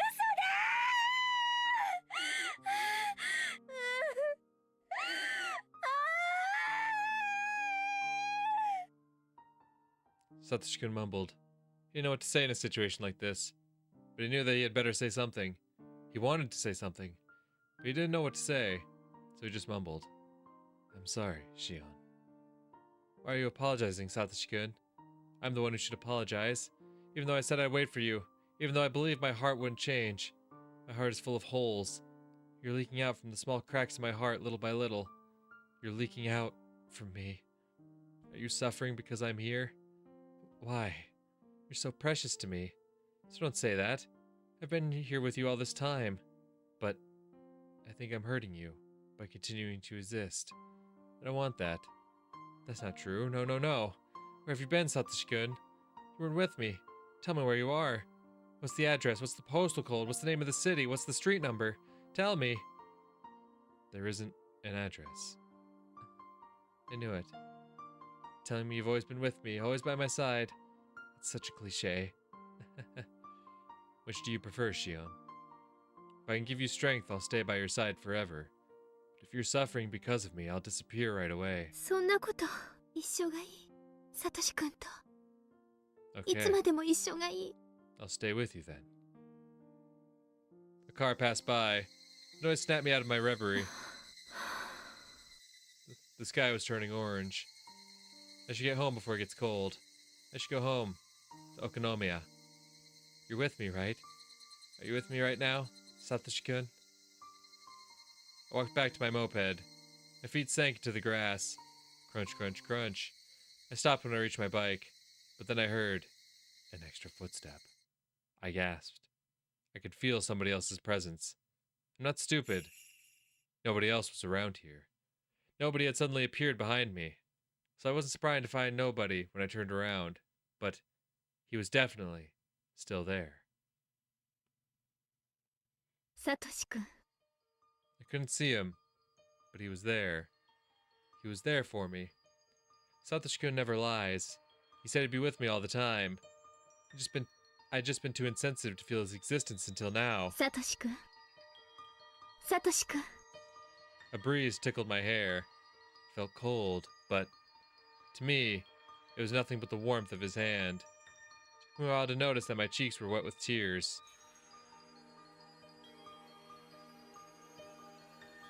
Okay. So Shion's definitely starting to lose it a bit.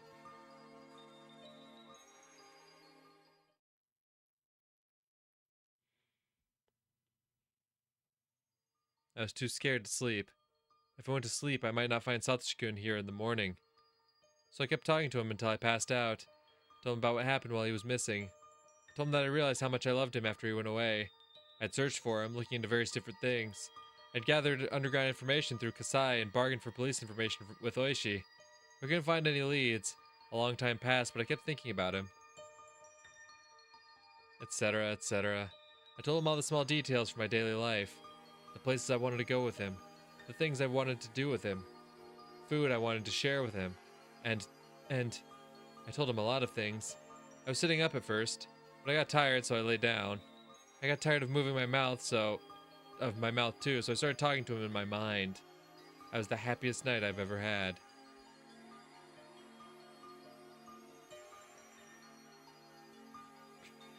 Damn. Homegirl's fucking losing it.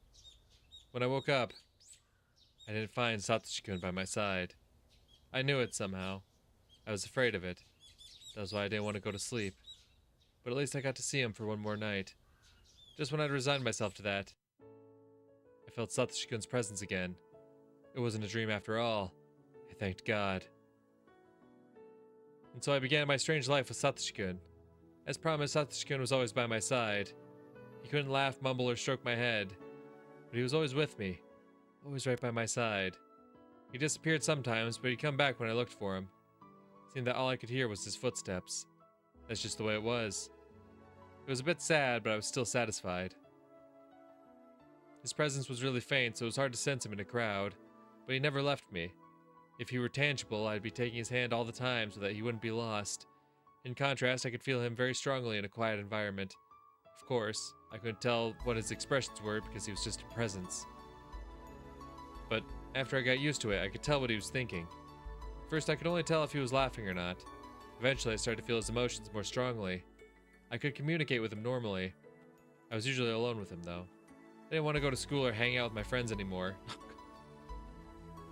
Okay, so now you're isolating yourself because you're having delusions of being, visited by the fucking ghost of Satoshi? Great. But Satoshi-kun got upset about that. He'd keep mumbling unhappily. Now that I knew he'd always be with me, I shouldn't just stay home all the time. I was sticking to my time alone with him, however, because I was scared that he might suddenly disappear again. I wanted to make the most of the time I was sharing with him right now. I must have been worrying too excessively. Satoshi-kun will always be by my side. Yeah, that was his promise. He never breaks his promises. I was fine because he was there. Of course, I couldn't tell anybody about him, not even Sis. Yeah, no shit. I tried to explain to them, but they'd never understand. But I was certain that he was with me. So, I'd be alright. I never get fed up with life with him. He's really cute, we always walk together, but when I stop, he always walks one extra step. That's so adorable. I love it. Interesting. シオンさんはどうなさい？今夜の綿流しのお祭りは。行って適当に遊ぶつもりです。お姉とその愉快な仲間たちでも。I wanted to go to the festival with Satoshi-kun. I knew he liked to see me having fun with everybody. He might get jealous if I play with Kei-chan, but Satoshi-kun isn't very sensitive that way. Satoshi-kun loved to see me and my friends have fun, so I should have a lot of fun for his sake. Then I'd talk about the day with him later. 何でひなみ沢に行き、車で行くなら、スクーターで行くからいいや。それは帰りに本家に寄られ、居眠り運転などさせられません。He won't let me drive, but he's kind enough to let me drink. じゃ、お世話になりますかね。わかりました。では、夕方に出発しましょう。そのくらいの頃にお迎えに参ります。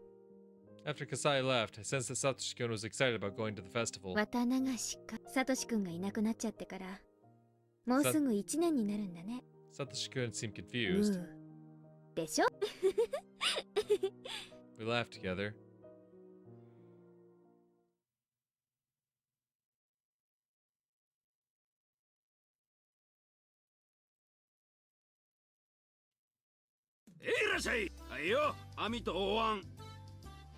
よしや、金魚はみんな実に美味しそう。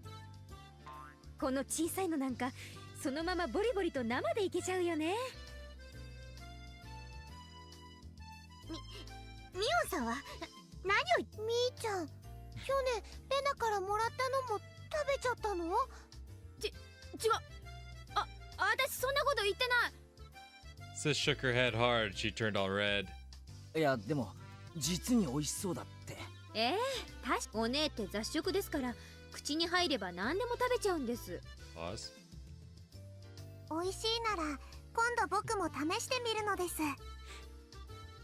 ダメだよリカちゃん、お腹壊しちゃう。ちょっと待て。おいこら、お前いつの間にいるんだよ。シオン。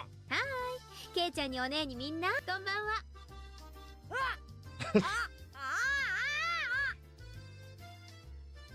I love Mion's flustered noises so much. どこから湧いてきたのシオン？焼きそば屋さんの時からずっとです。お姉たちは騒がしいからすぐに見つけられました。もうあんたは関係ないでしょ。早くどっかへ消えなさいよ。もうお姉もあまり私を邪険にしないでくださいね。ケイちゃん、私が一緒でもいいですよね。I took Kei-chan's arm and held it between my breasts. Puff puff. We were going to have a ball.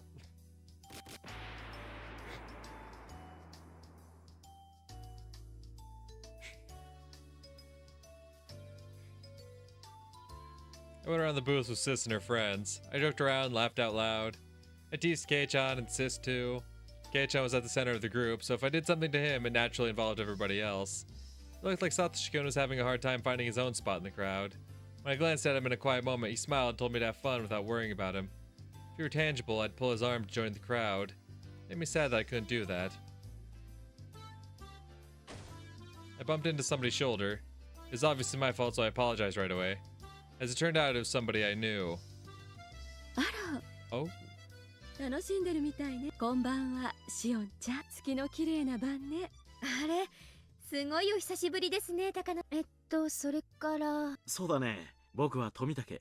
ミオンちゃんの双子の妹さんだって話は聞いてる。よろしくです、富武さん。凄腕のカメラマンとのお噂、ぜひ今度私も映してくださいね。デビューを夢見て投稿を繰り返す素人だけどね。そんなことないわよ。二郎さんはいろいろとね。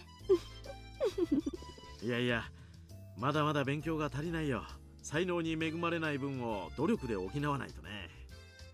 They must have been in a relationship. 高野さんと富武さん、私はお邪魔ですかね。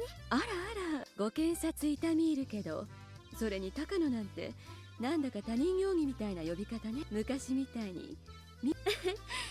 やっぱり目上の人にまあ気にしないでください。 I smiled bashfully and Takano-san smiled back elegantly. あれから図書館には来ない。研究の同志として。研究の同志ってまさかシオンちゃんも興味があるのかい？この村の昔話とかに。Tomitaka-san raised his eyebrows. As far as I knew, Takano-san's hobby wasn't exactly normal. On the surface, her research dealt with cultural history of ancient Hinamizawa, but its main focus was the Watanagashi festival from ancient times, the cannibal banquet in which they captured and gutted a living sacrifice. Her research covered various stories surrounding that and other legends of cruelty. It was nothing if not gory. That was where her main interest lay. So I didn't feel comfortable being called a fellow researcher, to be honest. When did crazy bitch start calling you twin? Like, fuck no. But objectively speaking, her research notes were fun to read. It was then that I heard the loud booms of the taiko drums. The main event of the Watanagashi festival, the dedication dance, was about to start. According to Takano-san's hypothesis, the part of the dance where the shrine maiden tears open a futon mat represents gutting a living victim. いよいよ始まり、そろそろ私、高野さんたちも見に行くんですよね。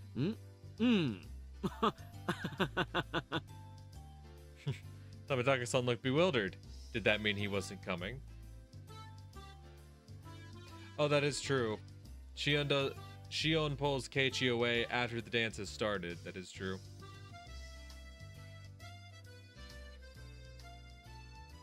So I was like, well, didn't Shion like tag along with these two? It's like, yeah, after the dance started, yeah.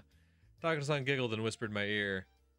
実はね、これから西宮殿の中に入ってみ。She made it sound like she was going to do something fun, but it wouldn't be amusing to anyone who knew what that ritual storehouse was.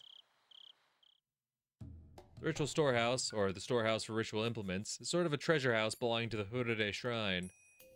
I'd heard that Oyashiro-sama's sacred treasures were stored there. Only people from the Hurade family and selected members of the other three families are allowed to enter. They believe that if other people enter, the place will be desecrated. Everybody in Hinamizawa must have been curious about what was in there when they were kids. But the storehouse was always tightly locked. You couldn't just peek into it either. Kids would get chided if they played around it, so they learned to stay away. I didn't like being around it myself, since I was familiar with all that. Even though I didn't believe in curses, I still didn't want to be near it. Nothing good can come from breaking the rules. Were they still going to enter the ritual storehouse despite all that? でも、確かものすごい厳重な去年まではね。前の缶抜きじゃ重すぎてそれで今年から。知ってた？いえ、でも安っぽいと言ったって二郎さんね。ピッキングですか？綿流しの儀式が始まれば西宮殿の周りには人影は全くない。今夜が一番の東大元暮らしとでも言うのかしらね。According to our hypothesis, the ancient tools used for human dissection and torture would be found in the ritual storehouse. よかったら後でこっそりいらっしゃいな。二度とないじゃあよかったら後でね。高野さん、何の内緒話？女同士の内緒話よ。Just girl talk. Classic girl talk. 行きましょう。暗くて人気のないところへ。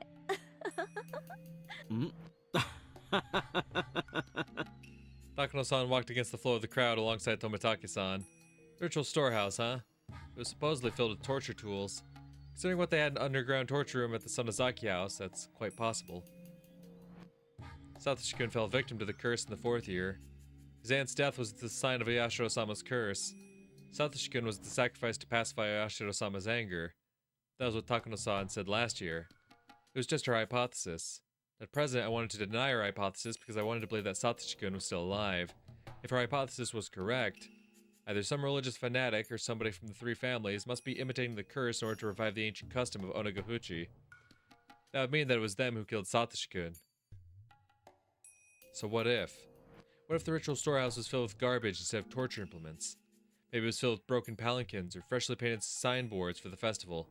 What then? It wasn't really hard for me to believe that it was filled with the chemical smell of paint. Maybe I'll get to deny the hypothesis that Satoshi-kun was sacrificed by seeing the inside of the ritual storehouse for myself. Whatever was in there, it didn't mean that Satoshi-kun would come back. サトシ君どうしよう Since most people went to see Rikachama's ritual dance, the festival grounds were deadly quiet. Even so, I couldn't sense Satoshi-kun. Did he go somewhere? Or was I not paying enough attention? Or maybe he wasn't feeling any emotions in particular. After thinking for a while, I decided to go in with them.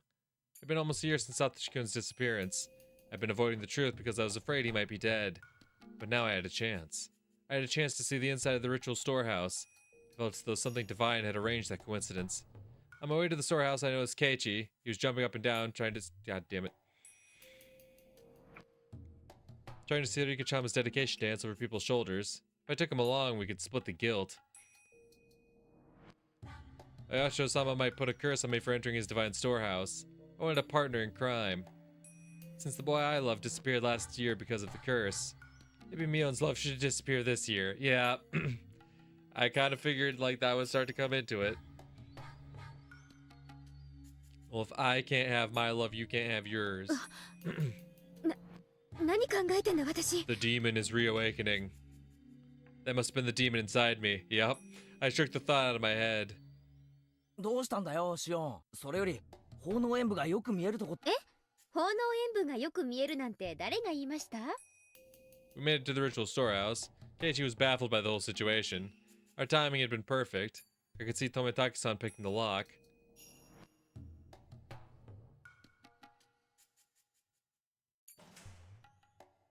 Even though Keiichi must have been curious, he insisted that we shouldn't go in. But I talked him into it anyway. He was quick to change his mind when Tomitaki-san joined in. It was completely dark inside, so Takano-san lit a battery-powered lantern. A small entry space appeared before us. 真っ暗だね。みんな転ばないように気をつけ。ご心配あり。じゃあ門番をよろしくね。ここ閉めるわよ。 Takano-san closed the door with a smile, as if leaving Tomitaki-san out on や purpose. れやれ。じゃあみんなゆっくり楽しんでおいで。 As soon as the heavy door was closed, we were surrounded by a quiet darkness. All we could rely on was Takano-san's lantern. 大丈夫よ。予備電池も入ってる。消えたりなんかしないわよ。 Takano-san teased Keiichi a little. Keiichi, in turn, looked a little pale.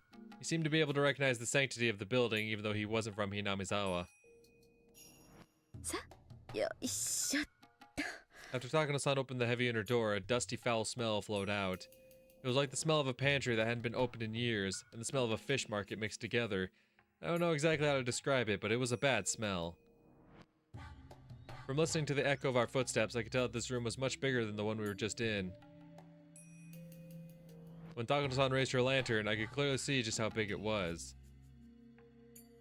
I am actually, like, curious now because, like, I remember in chapter 2, like, when we leave the storehouse,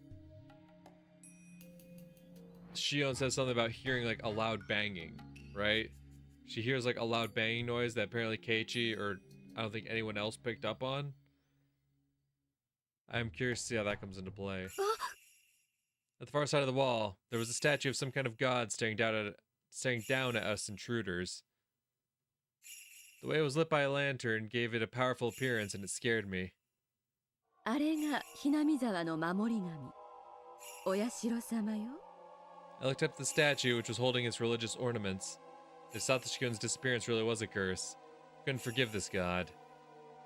I found myself irritated by the way the statue looked down at me. Damn you, Oyashiro-sama. If you really made Satoshi-kun disappear, I'll never forgive you.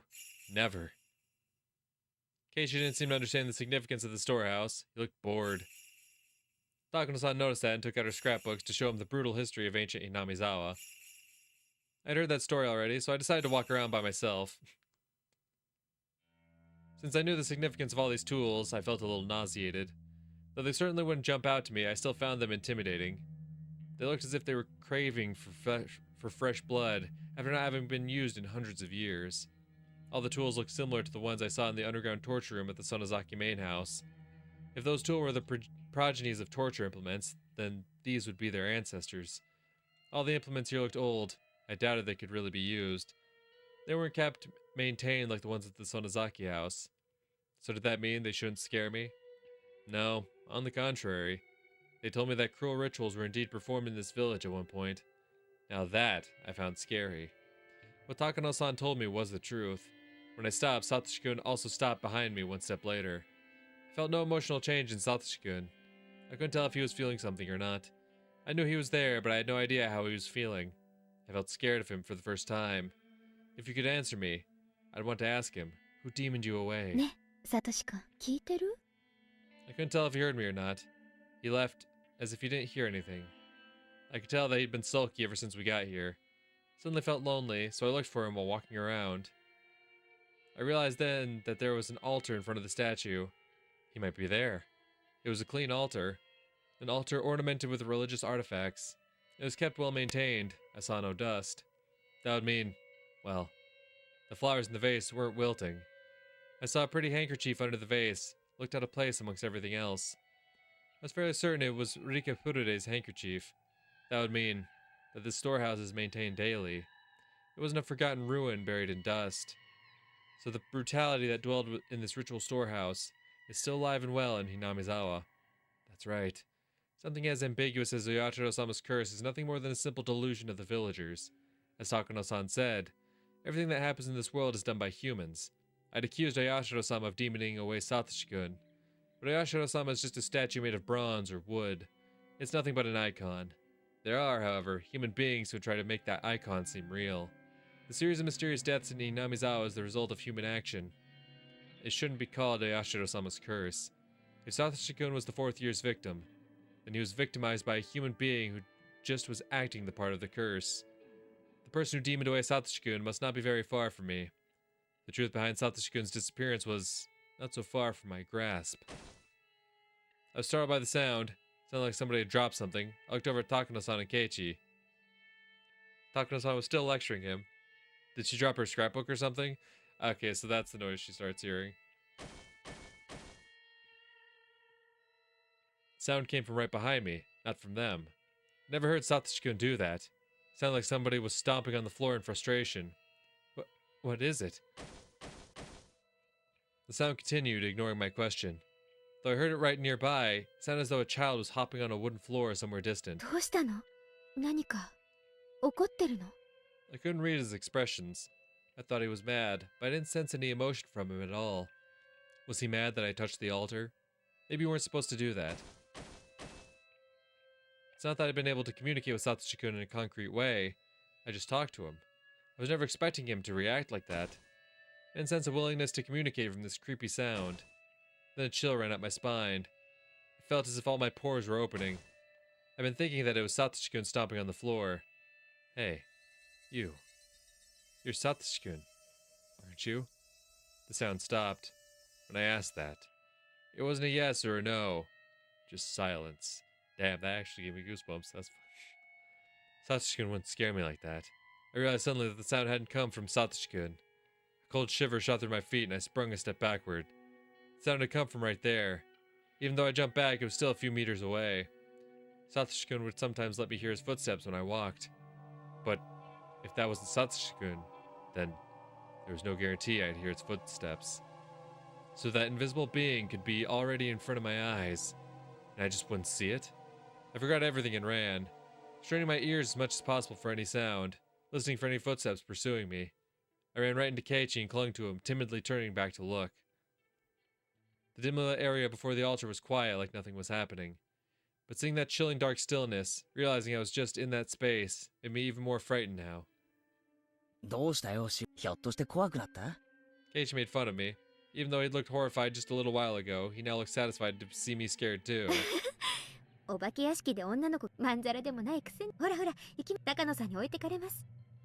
I pretended to be fine, but I wasn't sure if I was able to hide my fear entirely. The footsteps were chasing me. They were outside the illumination of the lantern as if they couldn't go into the light. The presence never left us, however. It followed us like a fourth member of the party. Sometimes it made a stomping sound as if it wanting some recognition.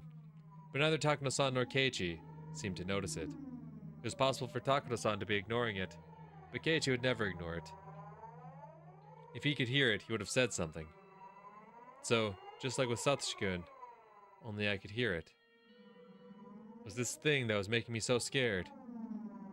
Was it Satoshi-kun in a bad mood? Or was it possible that the presence I believed to be Satoshi-kun might not have been him at all?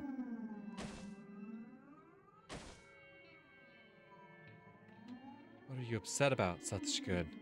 Tell me if I did something wrong, I'll apologize. If you're Satoshi-kun, then where did he go? When did you take his place?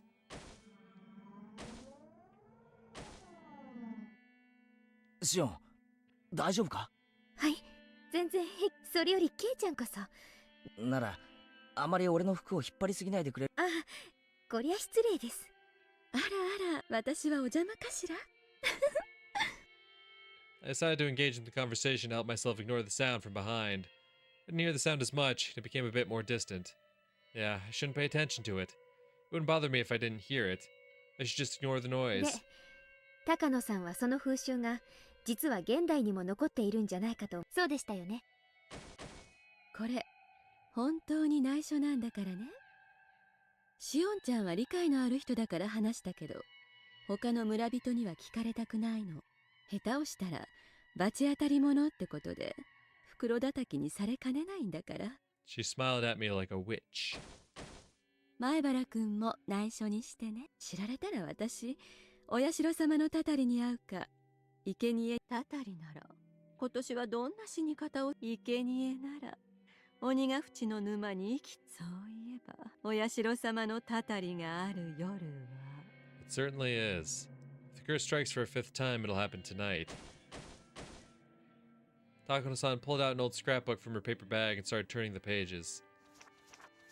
She opened it to the page with that one article. It was the article about the brutal murder of a Watanagashi victim. It happened in the Meiji era. これは実際にあったお話。明治の終わり頃にね、鬼ヶ淵村で身元不明の惨殺死体が発見されたんですって。核も無残かつ残虐非道を。 Lovely. Hey, you seriously don't hear that? It's freaking loud. How can you not hear it? Ah, hell, it's freaking noisy. Cut it out already. At the next moment, we all heard a squeaking noise. We turned around in surprise.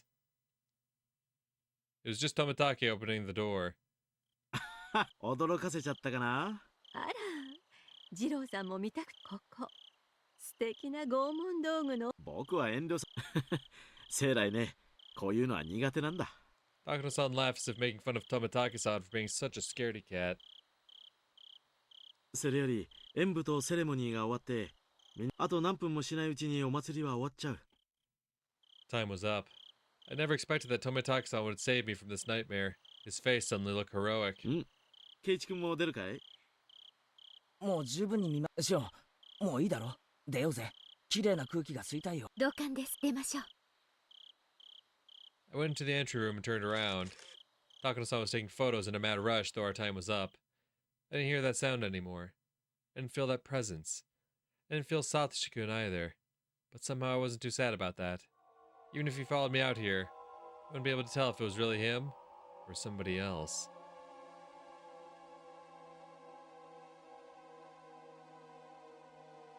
Interesting.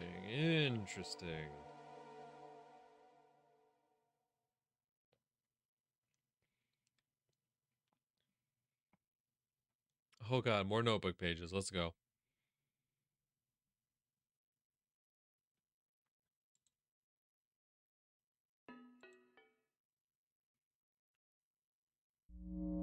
The underground torture room is officially called the Underground Ritual Storehouse. So do torture room and ritual storehouse mean the same thing? According to Takano-san's theory, bloody rituals including Watanagashi have been passed down among the three families even after the Meiji era. The rituals are always ready to be performed. Their form of worship always revolved around torture, so Hinamizawa's history involved a great deal of human slaughter. Takano-san's theory is correct. The underground storehouse at the Sonozaki house looked well maintained. Takano-san is right about that too. Since the Sonozaki family and the Hurure family both have ritual storehouses, the Kimiyoshi family must have one too. After all, these ancient and brutal customs are still handed down through the generations. I should remain armed with the knowledge that occult events are still secretly being performed in this cursed village.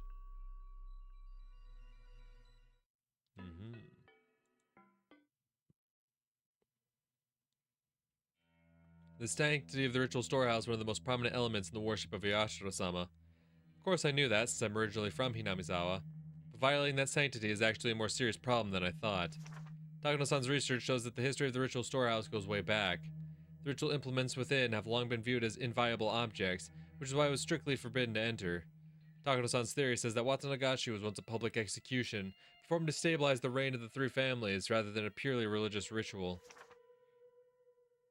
If so, the ritual should hardly be called sacred. Under those circumstances, the implement should have been despised as symbols of hatred and fear. When instruments of fear are too visible, it only creates a reign of terror. But keep them as hidden as possible and they gain divinity. Many said they would become tainted if the laymen touched them. The only reason for that was to preserve their false prestige through secrecy, since they would lose their sanctity if revealed before the common folk. In other words, the true identity of the ritual storehouse's sacredness was fear. That was the true emotion ruling over this village.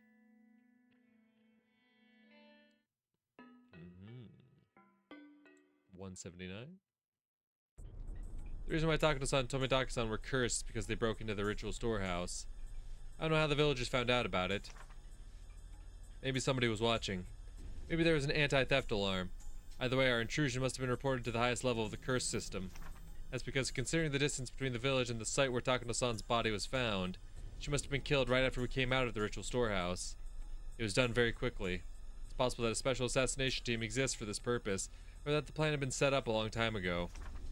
They might have been secret agents of the Sonozaki family, but the latter sounds more valid. But if so, who would have been the victim if nobody broke into the ritual storehouse?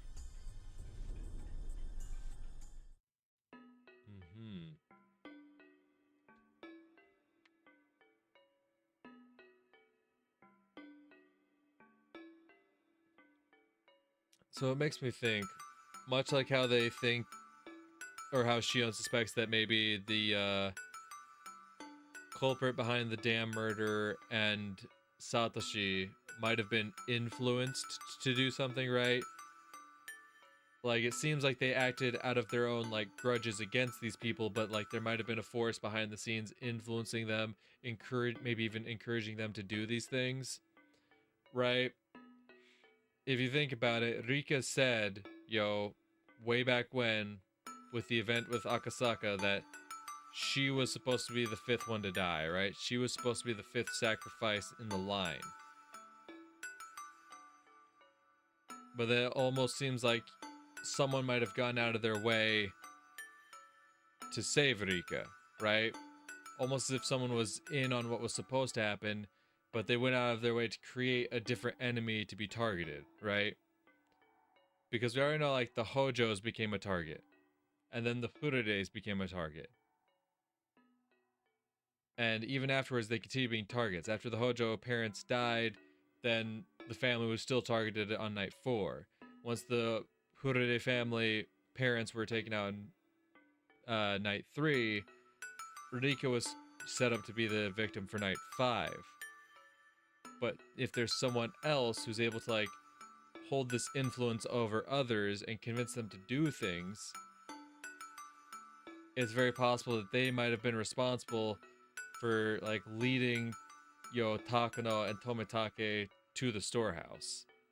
And honestly, and it's probably more likely like they convinced those two to do that, to create a new enemy for the village, and just by coincidence, Shion runs into them and then happens to bring Keiichi along, right? I could definitely see that.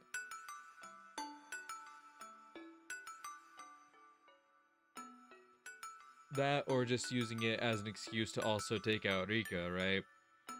Because Rika was, punished for changing the lock, right? We saw that with Chapter 2. Because someone was able to break into the storehouse due to, her actions, she was punished for it.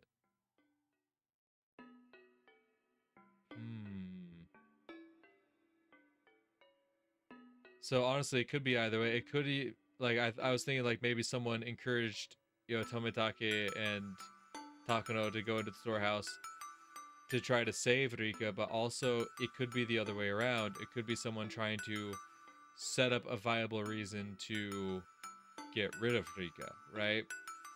To paint, Rika and Kimiyoshi as enemies so that they can get rid of them.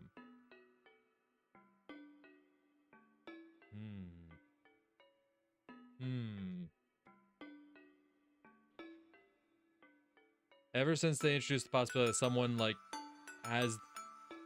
is charismatic enough to where they could influence or manipulate people into doing things, like, it definitely opens a lot of doors.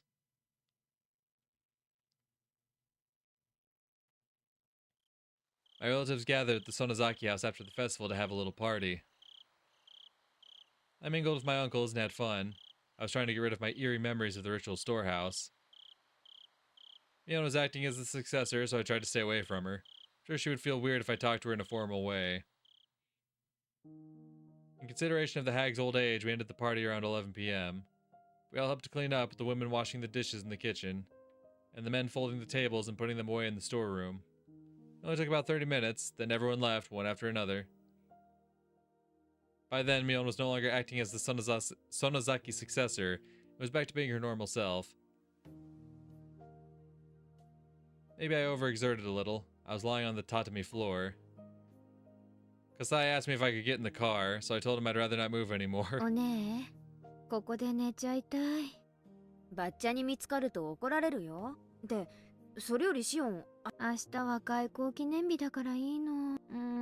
あんたの学校、開校記念日って年に何回あるわけ？まあ、いっか。じゃあ、笠井さん、シオンは今夜はうちで預かります。わかりました。ではよろしくお願いいたします。ほら、シオン、起きて。ほら、肩を貸すから奥に行こう。私の布団貸してあげるから。ありりー、おねAlter Ego told me that I'm in a demon's stomach. I wouldn't have woken up if I hadn't heard that voice, but when I stop, he always walks one extra step. I might not have woken up at all.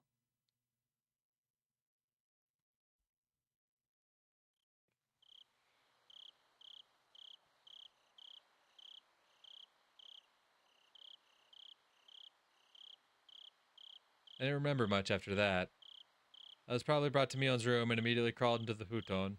After a while, Mion got her futon ready next to me, turned the lights off, and went to sleep. At least, that's what I'd thought. I got up and turned the lights on. Mion's futon was empty. The futon felt cold. Mion must have left it a while ago. Did she go to the bathroom? No, the closest bathroom was right there down the hallway. The light in the bathroom was off. Where did she go? The ticking of the clock was loud and annoying in this silence. The hands pointed to a little before 3 a.m. I was left alone all of a sudden, in this late night. I felt the eeriness of the ritual storehouse coming back to me, after almost managing to forget it in the ruckus earlier.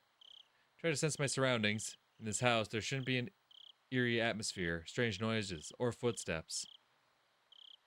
I stepped out into the freezing cold hallway to look for Mion. When I did, I immediately noticed light coming from one of the nearby rooms. That room belonged to the hag. The hag went to sleep early and woke up early.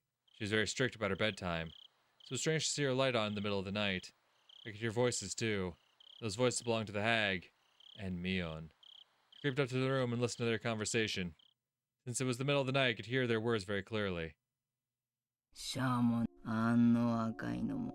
まあね、お社様のお怒りに触れたんだから、仕方ないしね。Mion's voice sounded as cold as the one I'd heard down in the torture room. I held my breath. 警察は調べと。多分ね、高野さんだろうね。My heart almost stopped. Oyashiro-sama got angry. The police are investigating. It's probably Takano-san. And what day was it today? Those words told me that something was happening. My teeth started to chatter. I desperately tried to stop them. I felt like my body was swelling up suddenly. I could no longer hear as well. Calm down, breathe. Listen more carefully. According to Mion and the hag's conversation, another incident definitely took place. The victims were Takano-san and Tomitake-san. From what I could tell, both Mion and the hag thought it made sense that whatever it was happened to them.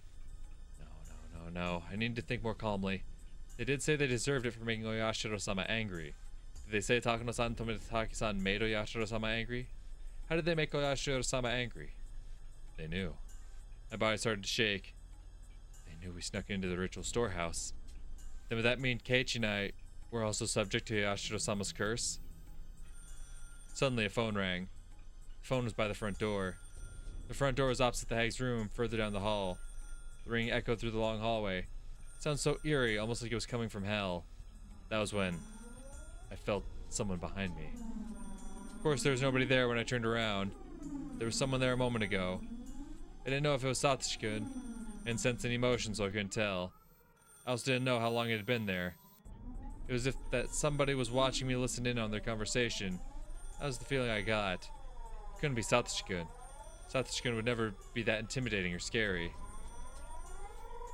My mind turned all red, like it was suffused with blood. みーちゃんにはない？ひたひたとずっと足音が、夜は枕元にまで立たれて見下ろされる経験。 Girl, now's not the time to be reminiscing on memory lane. You gotta fucking move. I remember what Reina Ryugu had said on that rainy day. そうならばお社様には怒られない。 If Yashiro-sama wasn't angry, nobody would follow me. So what did this mean? Ever since we snuck into the shrine storage, something has been following me? What is it? Calm down, calm down. That's right, Reina wasn't talking about me. She was talking about Satoshi-kun. That's happened to Satoshi-kun. サトシ君が体験していることはすべてお社様のたたりの前触れなの。 That's right. That's why he encountered the curse of Yashiro-sama. 誰かが遠くから誰かがずっとつけてくる。 Creepy feeling crawled up and spread across my back. 誰かがいつもやがて足音は常に自分とずれて一つ余計に聞こえるようになるの。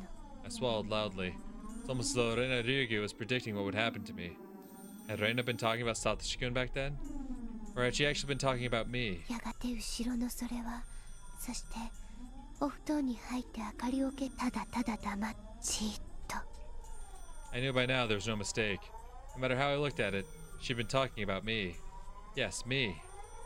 It had been about me. The curse of Yashiro-sama. What is the curse of Yashiro-sama? That was when I actually felt something for real. Someone grabbed my collar. No voice came out. Yeah, no shit. That's what happens when you just sit there and start thinking instead of fucking moving the moment the phone rang. I wanted to scream, but all I could do was open and close my mouth as if something was stuck in my throat. It was Mion, duh. She looked even colder than how she'd looked in the underground torture room. It only made sense that she'd come out into the hallway to answer the phone. Yeah, no shit. I tried to come up with an excuse. However, the way Mion looked at me was so cold. Even if I really had run into her by accident, I could tell by the look in her eyes that she wouldn't believe me. I felt cold sweat all over my body. Couldn't even move my fingers. ごめん。 I apologized. Could have said something to get myself out of the situation, but the apology came out first. But Mion didn't appear to hear me. She walked to the front door, still holding my collar. The phone was still ringing. A normal person doesn't usually let a phone ring so long at this time of night. The phone call itself didn't seem real to me. Mion picked up the phone. ミオンです。そうです。わかりました。そちらの対応はよろしくお願いします。それから一切の口封じをよろしくお願いします。ええ。では。 Mion put down the phone after a short conversation. What does she mean, make sure nobody talks about this? Who called any... Wait! Mion put her forehead to mine and spoke to me. 聞いてた？ Which conversation was she asking me about? Well, she had to be talking about the one with the hag. If I said yes, what would happen to me? 何のことか。 Mion pulled my collar, pressed her nose on mine, and continued to speak. 聞こえた通り、富武さんと高野さんが本当にお気の毒なことです。 I felt like I was talking to myself in a mirror. But what I was saying in the mirror was ever so cold. おねえ。富武さんは自らの手で、高野さんは遠くの山奥でドラム。実にお気の毒です。 Tomitake-san clawed at his own throat until he died? What? Takano-san was burned to death in an oil drum? What? I felt something furry crawl up my spine. I also felt like my stomach was turning upside down. Didn't feel any strength in my legs. If Mion let go of my collar, I'd probably collapse on the spot. なんでわかりませんか、シオン。 I'm asking you because I don't know. 理由なんて一つしかないじゃないですか。 Please don't talk as if I already know the answer. 何の My heart was 理由 pounding. かな。I felt like my next breath would be so bloody and hot that I'd choke on it. そんなこともわかんないのですか？ It's because they made Oyashiro-sama angry. The first year was the manager of the damn construction site. The second year was the traitors to the village. The third year was the pacifist. The fourth year was the relatives of the traitors. I always thought the victims were people who had something to do with the dam conflict. Since I didn't do anything against the village during the dam conflict, I assumed I was safe. I should have known. I should have known everything would be the curse of Oyashiro-sama. I knew Oyashiro-sama's anger was the curse of Oyashiro-sama. I knew Oyashiro-sama would get angry if I snuck into the ritual storehouse. But since I wasn't held responsible in any way for the dam conflict, I never thought I would be a victim of the curse. Did I ever think there would be an incident in the 5th year? Did I ever think that I'd be the victim of that 5th year incident? Tomitaki-san snuck into the storehouse and clawed at his own throat until he died. Takano-san was burned to death in an oil drum. It must be a lie. It couldn't be true. Even if it was forbidden, it was just a space for storing some old torture implements. How could they be killed for just sneaking in there? Especially in such gruesome ways. But I thought about it again and realized that those people were absolutely capable of doing things like that. The main Sonozaki family was capable of it. The Sonozaki family had been pulling the strings behind the series of mysterious deaths. They could do it. The Sonozaki family even kidnapped the grandson of the Minister of Construction during the dam conflict. They could do it. The Sonozaki family made Satoshi-kun disappear completely. They could do it.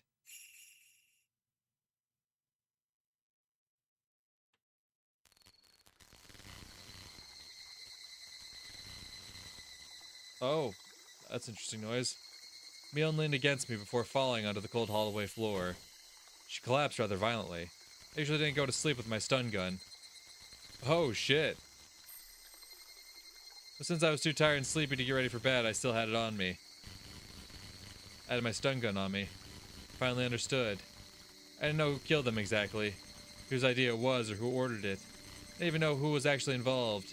But Mion and the hag knew everything. Satoshi-kun. Now I finally know. Now I know what I need to do. I will settle the score for you, Satoshi-kun. I will avenge you, Satoshi-kun. I won't be killed like you, Satoshi-kun. I walked into the hag's room. She was sitting up to take some medicine. Her back was turned to me. Oh! Damn! Cause that's the thing, I was kind of considering, like, like I said before, I thought, like, maybe Oreo had been, dead for a while, but to think that, like, she was alive up until the point that fucking Shion came around, that's crazy. Mion and I are twins. If I acted like her, the hag wouldn't notice a difference. I didn't think she ever suspected me. Put my stun gun to her neck and pulled the trigger. I heard an indescribable electrical sound and the hag's lights went out. She fell in a twisted position. I know how long it would take a person to regain their freedom of movement after getting knocked out with a stun gun, so I just trained them before they woke back up. I was unbelievably calm. The key to the underground torture room was in the forbidden drawer that only the head of the family can access. Mion told me about this once. I never looked for the drawer before, but I found it exactly where I thought it would be. The key was on a keychain with several of its sisters. Each key had a little plaque on it that said what it was used for. They were all in Mion's handwriting. She was an idiot for being so conscientious, but it sure helped me out. I put the keychain in my pocket and headed to the outdoor storeroom to find a cart. I found a large flashlight there as well. There was a strap on the flashlight so I could put it on my shoulder. That way I'd have both hands free to carry Mion and the hag. I loaded Mion and then our grandmother onto the cart and carried them to the underground torture room. I was prepared to use the stun gun again if they woke up while I was working. It was more powerful than I imagined. The hag showed no signs of waking. This was the stun gun Kasai specially ordered for me when I told him I wanted a powerful one. I remembered him telling me that it was an illegally modified stun gun, that I should never use it just for fun. I used my flashlight to find the light switch. Found it easily and turned it on. All the lights went on in the basement. Although there was now illumination, it was very dim. I moved quickly so as to finish what I needed to do before they woke up. I decided to put Mion in a cell beyond the torture room. The lights in the torture room were so bright that it was like daylight. There was a door there. I was fairly certain the cells were on the other side of that door. The proper key was here.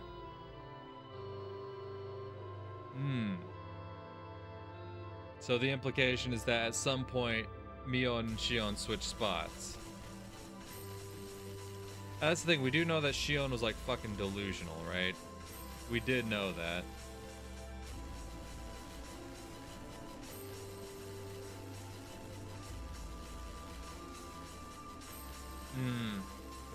Keep going. The keys made a tinkling sound. I felt cold air coming in through the gap in the door. There must be a huge opening on the other side.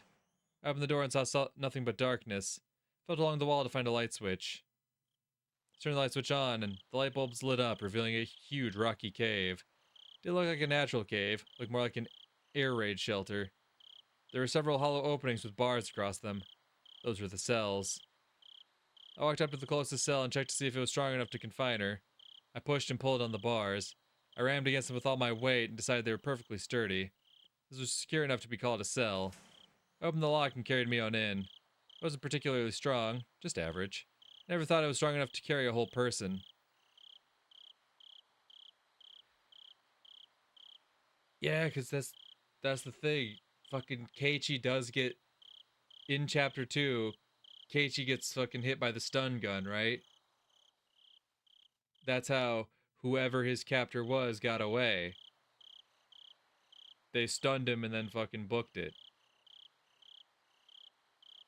Well, that's how they originally got him, like, restrained in the first place, too, as they stunned him. Yeah.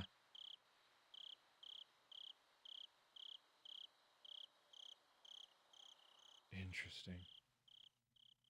But now I didn't need to pretend to be weak. I could easily lift and drag their bodies. Put Mion in the cell. She seemed to moan a little. I didn't need to check to make sure the effect of my stun gun was wearing off. Closed the bars and turned the key in the lock. Then I ran to the hag, who must have been starting to wake up too. Fortunately, there was no sign of her regaining consciousness. Maybe the difference in age had something to do with it. Yeah, no, there's a very good chance, like, she's dead already. Like, you put an illegally modified stun gun to her and zapped her, and she's like, what, 70, 80? Like, she's old. Like, so old, like, we saw, like, even, 5, 6 years ago with Akas... It would have been 5 years ago. 5 years ago, during, Akasaka's section, his story, that even from the reports he was getting then, like, she was frequently, like, in bed, in her futon, during, like, family meetings. She would frequently, like, not actually get up. She frequently didn't leave the house.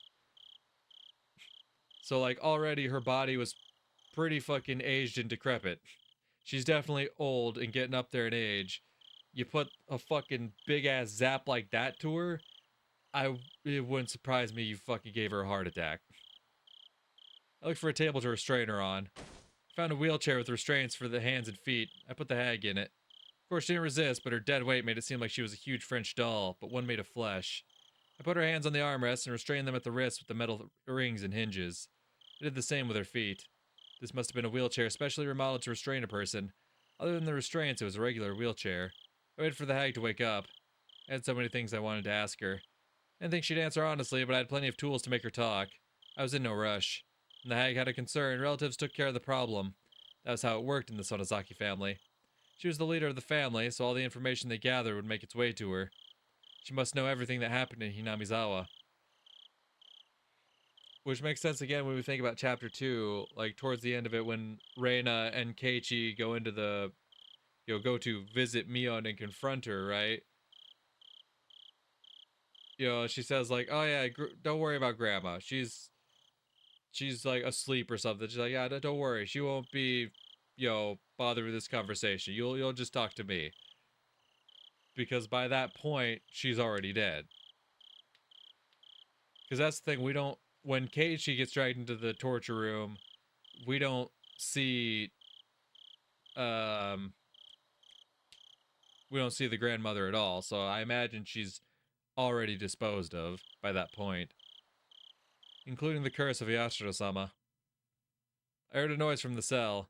Mion must have woken up before the hag did.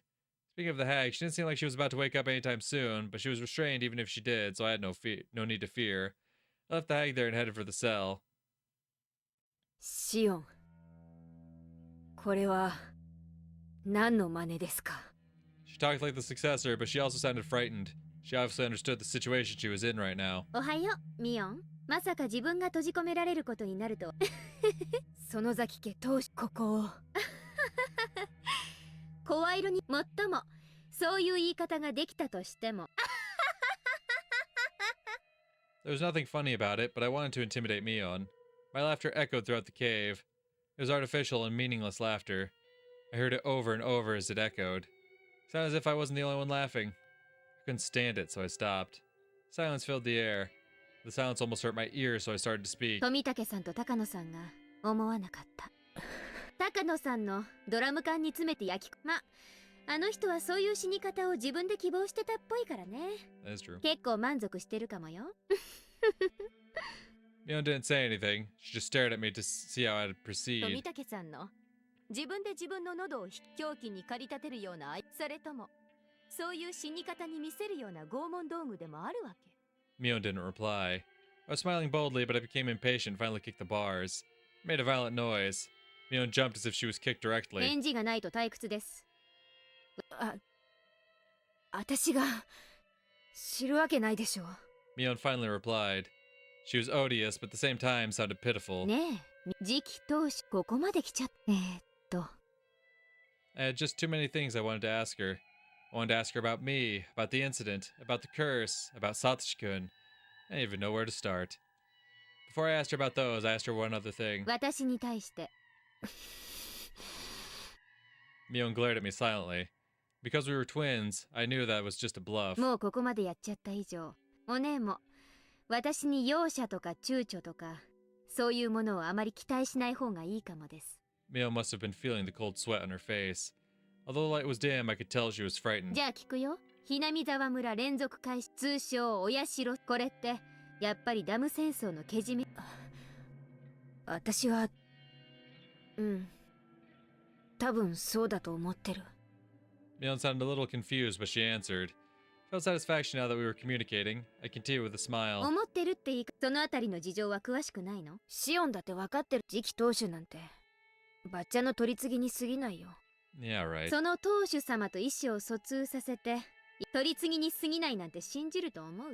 いつも身近にいる私だって何でもかんでも私が理解してるわけじゃない。じゃあお社様のたたりってのはあいつが全部独断で決めてるわけ。次期当主様と相談して決めてるのかと思って。やばい話は全部バッチャが一人で私なんか預かり知る。でもばあさんの独断だとしたあいつはあんたを介してやり取りしてるわけでしょ。そのあんたが何も知ら違うよ。私なんかを私にだって私が陽の部分を取り継いでるとしたら陰の部分を取り継いでる誰かがいると思う。誰？その影の部分の取り次ぎ。知らない。誰かを招いて話してるとことか。強いて言えば毎年お社様のたたりの時期になると連絡。わかんない。心当たりなんかないよ。Mion shook her まあ head. いいや。じゃあ質問を変え。今年のたたりの富武さんと高野さんはやっぱり西宮殿に忍び込んだから？ As soon as Mion heard the words ritual storehouse, her expression shifted. 西宮殿に？フルデ神社の西宮殿を犯したの？ありゃ、知ってるとばか。そんなことをしたらバカ。 Mion muttered bitterly while shaking her head repeatedly. Mion's reaction made me realize the true meaning of the forbidden storehouse for ritual implements. The ritual storehouse is a sacred building, so nobody can go inside. The curse will fall upon any who disobey. Any child would know that rule. However, just because they knew about it doesn't mean they all believed it. Although they were all told they would be cursed, most of the kids actually enjoyed hearing the stories. They simply didn't believe it was true. However, Mion's reaction told me it absolutely was. If they actually did that, of course something would happen to them. She was saying that if someone snuck into the ritual storehouse, that person should be killed. 私がこっちに帰ってきて以降、そりゃ私だって西宮殿が迂闊に入っちゃいあんな死に方しても当然だって。私たちだってその程度の認識じゃなかったでした。それはシオンがよく知らないだけだ。すみませんね。説明をいただいてもよろしい？そりゃシオンの言う通りどうせ迷信に過ぎないだろう。でも大人にバレたらかなり怒られるんだろうなって程度の認識だと思う。でもね、ひなみ沢の古老たちにとってはそんな甘いものじゃないの。 Mion explained to me how the elderly people blindly believe in Oyashiro-sama and how sacred the festivals are to them. It's probably something the younger generations would never understand, but they're possessed by a very strong, deeply rooted devotion toward Oyashiro-sama. Mion then went on to tell me about how sinful it was to violate the rule of the ritual storehouse. They're just gonna believe things like that were still going on even in the modern day. I couldn't even reply appropriately. But, even if it was unbelievable, I couldn't ignore what I was hearing from my twin sister. なるほどね。でもさ、ミオン。たたりで一人が死んだら、それを相殺する意味で一人を生贄にするのがルールじゃなかったっけ。生贄の死体は出ない。なのに今回は二人とも死体が出ちゃってるんだけど、そのあたりはどう見る？ Mion doesn't know that besides Takano-san and Tomitaka-san, Keiichi and I also snuck into the ritual storehouse. So I tried to lead her a little. 確かにおかしいね。高野さんの焼死体は本当は高野さんは失踪ってことにあるいは自信はない。何？根拠なんかいらないから言ってみてよ。怒らないから。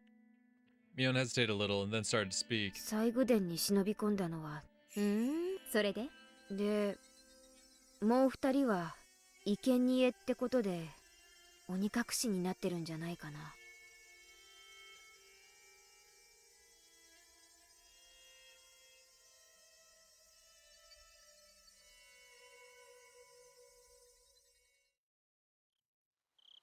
Mion's words were stuck in my head. If those two dead bodies were the result of the curse, then there should be two sacrifices to calm Yashiro-sama's anger. The four of us snuck into the shrine storage together. It was a simple equation. Did that mean that Keiichi and I were in danger? I got drunk, fell asleep, and decided to stay overnight.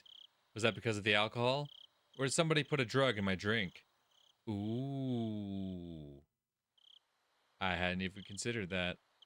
It's not like me to get drunk and spend a night at the hag's house. I wanted to forget about what happened in that eerie storehouse, so I drank too much. But it really was strange for me to get that drunk. Maybe. It was a good thing I woke up in the middle of the night. I could have been the one to wake up in a cell. Sometimes it's hard to recognize danger when you avoid it accidentally. Part of me wanted to just laugh at the idea, but another part felt frightened that I was so close to being in Mion's position. Oh. So, okay. That is true. Because in chapter 2, like, they did call each other by their names, and there would be no reason for them to lie about who the other one was. So I guess this is like a what-if scenario off of chapter 2, like, what if... So I guess that is what happened. Shion did get drugged, they threw her in a cell, and then Mion knew that Keiichi was the other person, and kept trying to press him for information, kept trying to... Right, she kept like, she wanted him, I guess she wanted him to believe that Shion was still alive, and that's why she kept calling him. But eventually he figured out, he managed to piece together, I think it was because of Oishi. He managed to piece together that Shion had gone missing. So when he confronted the voice on the phone, that's when it kind of sealed his fate there. Interesting.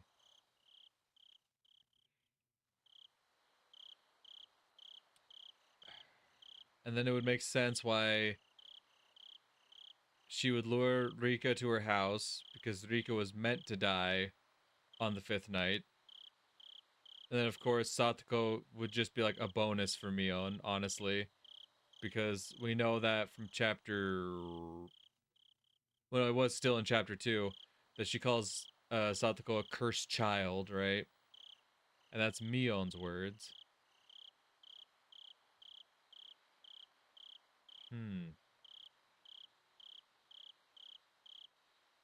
So this is an alternate telling of, like, the events of chapter 2. I'm very curious to see how it plays out. If my thinking was correct, I wonder how Keiichi Maibara was doing right now. If I remember correctly, Keiichi's kinda alright. He definitely finds out the news about Tomitake and Takano, and he starts worrying for himself, but pretty sure right now he's not doing too bad. Didn't see him in any of the cells. That didn't guarantee his safety. Takano-san and Tomitake-san have been executed. Yeah, I mean, honestly, it could be Mion hesitating because she likes the guy. There's a possibility that Keiichi could already be dead. Just like what happened to Satoshi-kun, it might only happen after a few days. When the sun rose, I was going to pretend to be Mion and head to her school. I was going to check if Keiichi Maibara was safe. If he had already disappeared, the enemy would come after me next. It'd have to be a decoy for myself. But if he was still safe, I need to keep my eyes on him. I was sure the enemy would come after that scatterbrain. If I became Mion, Shion would disappear. The enemy would think Shion had already been demoned away, and they would concentrate on Keiichi. If nothing happened to Keiichi, that would also be fine. Oh, I see. I see the play here. Because there has to be another party involved, right? That's why, okay, she keeps up the facade that she is Mion. I see.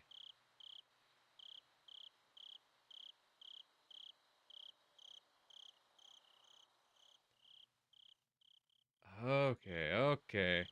She's kind of big braining it. Yeah, if she keeps up the facade that she's Mion, and Shion doesn't appear anymore,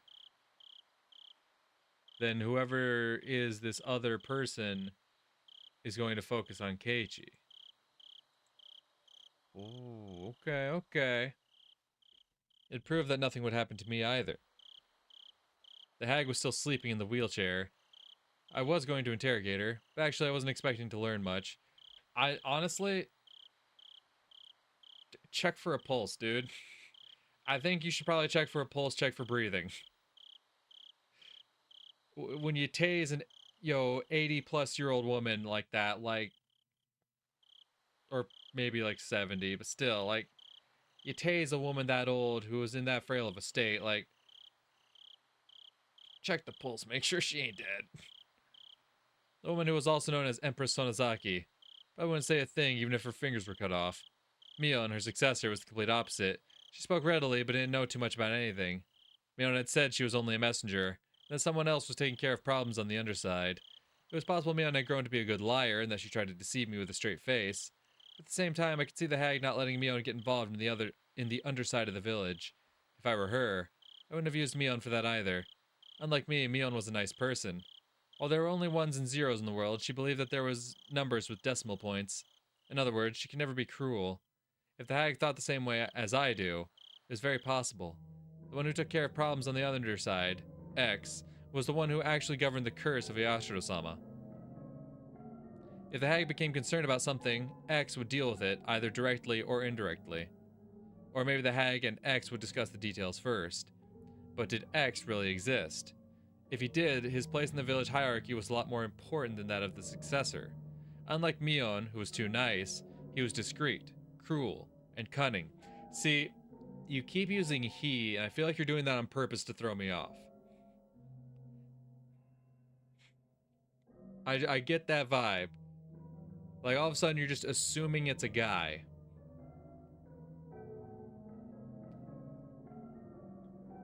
Because, like, if we think of a he that could potentially be doing anything, obviously for the longest time I've been thinking that, Oishi is some kind of, corrupt cop who's on the Sonozaki payroll, which is why a lot of people think he's like the messenger of Yashiro's messenger or whatever.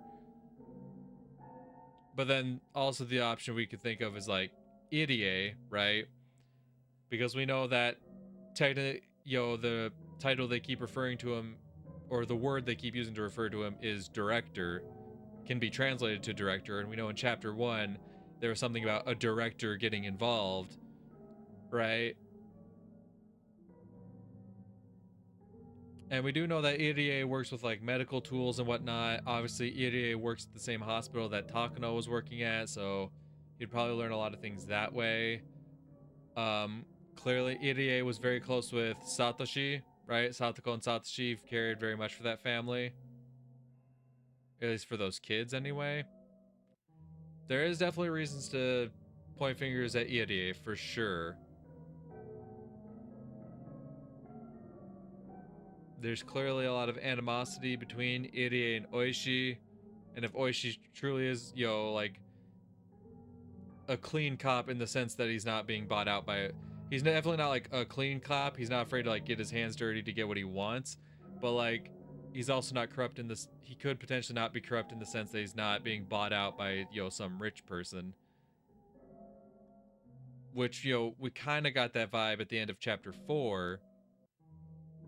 When, Akasaka reveals that, he heard from Rika that all the Yashiro-sama curse deaths were totally planned out from the beginning. And, Oishi's like, we got to get to the bottom of this. We got to find out what happened. Obviously, if he was trying to keep things, under wraps, he wouldn't have done what he did. He wouldn't have gone as far as he did. So, like, I really don't suspect Oishi. Not as, like, this grand mastermind on the other underside of things.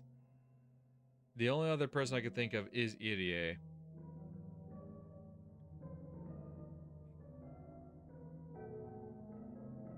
And that's the thing, he does kind of appear as, like, a neutral member to the rest of the community, right? Like, he just runs the hospital.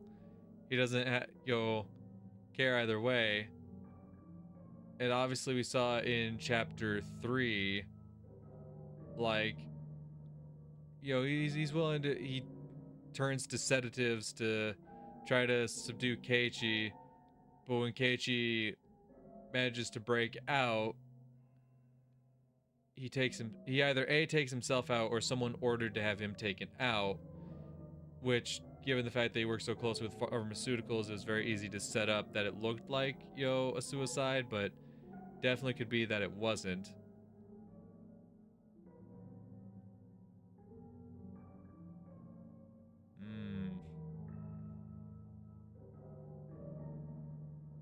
Furthermore, he was extremely close to the hag. Someone who would have a lot of contact with her just before it was time for the curse. I mean, that's the thing. A doctor, obviously we know this old woman is, dealing with a lot of health problems. The doctor could be in close contact with her and no one would bat it. That is something, no one would bat an eye at it. They'd be like, of course the old woman is frequently talking with the doctor. She's, unwell. Her body is deteriorating. Like, of course she's frequently speaking with the doctor. I could see that. I could definitely see that. It definitely would not raise suspicions at all for the doctor to visit Oryo on a frequent basis. Because of the way Tomitaki-san died, it could be someone who regularly dealt with unusual drugs. He could be a member of a medical institution. That also checks out. The director of the Irie clinic. Irie? In this isolated village, Irie was famous for opening such a beautiful clinic and working so hard for the villagers' sake. The villagers liked his mature personality and really respected him. There's nothing scarier than a doctor who's also a murderer. If Irie was the person behind the curse, all the mysterious deaths could be explained.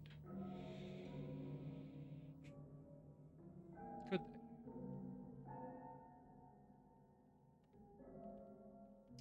And that's the thing. It goes back to that very first game they played, right, in chapter 1. I was like, I gotta pay close attention to these games. There's some significance here. And it's like, thinking too much about it and ignoring the obvious answer could lead you down the wrong path, right? And right now, Irie very much seems like the obvious answer.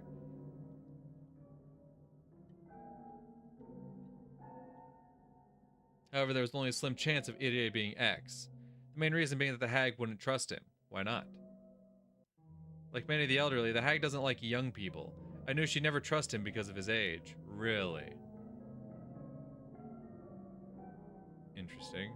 Furthermore, she had openly criticized his behavior among the relatives once. Although Irie was famous, he was an outsider after all. He wasn't born here. He tried to maintain a good relationship with the villagers as the director of the clinic, but that was just on the surface. Couldn't even imagine the hag telling him about her worries or about the village's underside. Okay. I suppose we didn't have that information, that Oryo hates the young people. Or, that, honestly, I didn't even know that Irie was an outsider. I thought he was someone from the village. So, according to Shion, what Shion believes anyway. Because that's the thing, just because Shion believes that it's that way doesn't necessarily mean that is the truth. It still very much could be Irie, and there could be something, that we don't know about going on, but if we're to believe, well, then that just falls back to Oishi, right? But that wouldn't make sense. Because, like, he's an older fellow. And, like, it definitely seems like he has some connection, right? That is, like, what I feel is definitely true considering the events of chapter 4, when he knew that the Sonozakis were giving up the kid even before it was really spelled out for them that it was the Sonozakis that did it. Obviously, he always suspected the Sonozaki.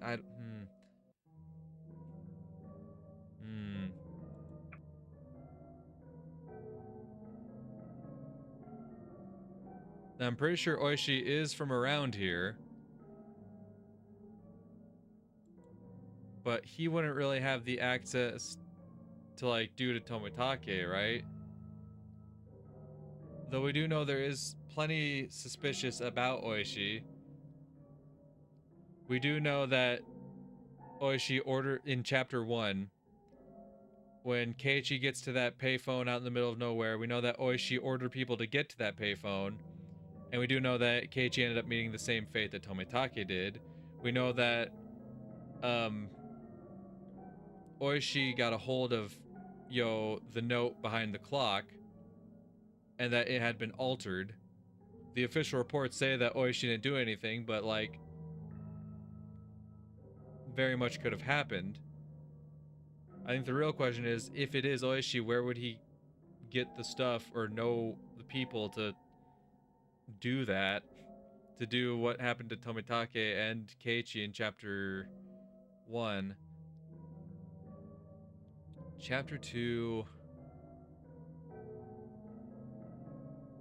That is the thing. Even though Keiichi technically survives chapter 2, like, Oishi still visits him, right? He visits him after all the incidents happen, and I guess he's, like, checking on his mental state, I suppose, and, like, what he believes happened. And that's the thing. If he is the corrupt one, he's the one that told us that Takano was dead after, before the storehouse incident. That Mion was dead before Keiichi got stabbed. Right? That Mion's body was found at the bottom of the well, right? He's the one telling us all these things. If he's the one involved, obviously he could very much lie about it to cover his tracks.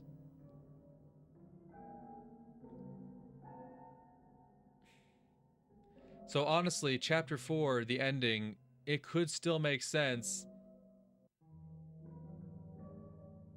That's what's tough. The ending of chapter 4 is what really throws me off. Why would Oishi want to seek out and ask for more information on this incident when it seemed like it was all being wrapped up off of Akasaka's revelation? Why would he do that? Why would he not just shut it down then there, tell Akasaki, that's crazy talk, bro, that's wild? I guess maybe he's worried about Akasaka doing his investigating on his own. I guess if he plays along, he could potentially get a hold of the information and potentially alter any information so that Akasaka never sees the full picture. I could see that.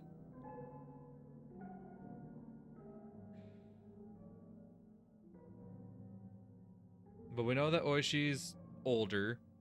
He's not a nice person, right? She doesn't, like, trust Mion with this information because Mion is a nice person. We know that for the most part, Irie, he's a bit weird, but he's really comes off as a nice person. And he's also young, which apparently is a no-go for Oryo. But we know that Oishi is not a very nice person. He's not afraid to cross a line if he needs to.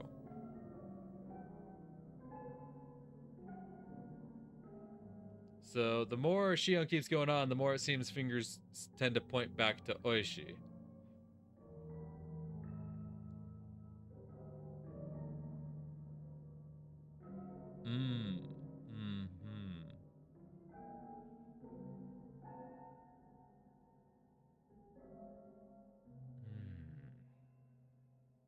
If she was as suspicious of others as I was, then she only gathered trustworthy people to deal with that underside.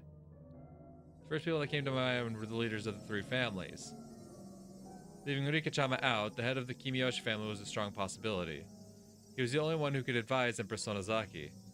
They were of similar age, and everyone knew that they were very close outside the family councils. Furthermore, as the mayor, he often went to the Sonozaki house just before Watanagashi to discuss festival preparations. I could easily picture them talking privately.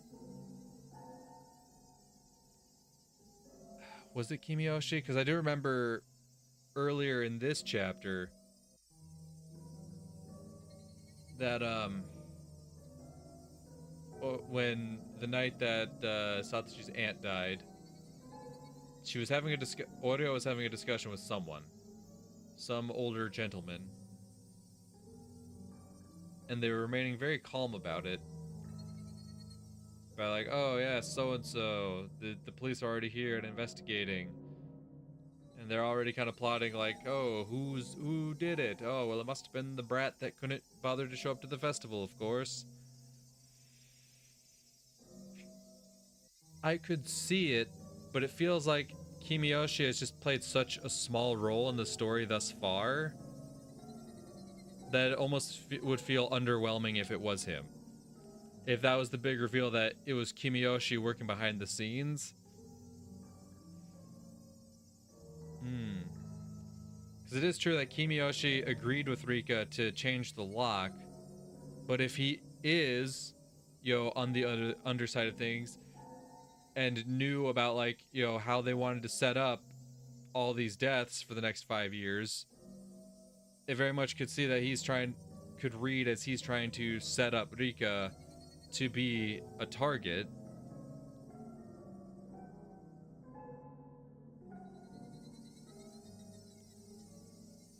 Ooh. That's the thing. If this is kind of a repeat or maybe a deeper dive into what happened with Chapter 2, we do know that Kimiyoshi goes missing. Right? That happened in Chapter 2. Kimiyoshi does end up going missing. So honestly, I could see the line of thought being that Shion thinks it's Kimiyoshi. She comes to the conclusion that it's Kimiyoshi. She takes him and realizes he knows nothing. Right? Realizes he's very left in the dark. Very much left in the dark. Takes him out, disposes of the body. Forces Mion to see it, right? And then it would make the same sense for Rika and Satoko. Rika, obviously, she thinks that's the other member of the three families. I guess she wouldn't know that Rika, snuggled very close to Oreo and was very cool with her like that. But we do know that, so... Or maybe she just gets desperate and assumes, well, that's the only other surviving member of the three families. She persuades Rika into getting to the household, kidnaps her, tries to press her for information, realizes she knows nothing, takes her out. Then when Satoko comes along looking for Rika, we already know that Shion has a fucking raging hate boner for Satoko, so she would just see that as a fucking bonus. That would make sense. That would make sense.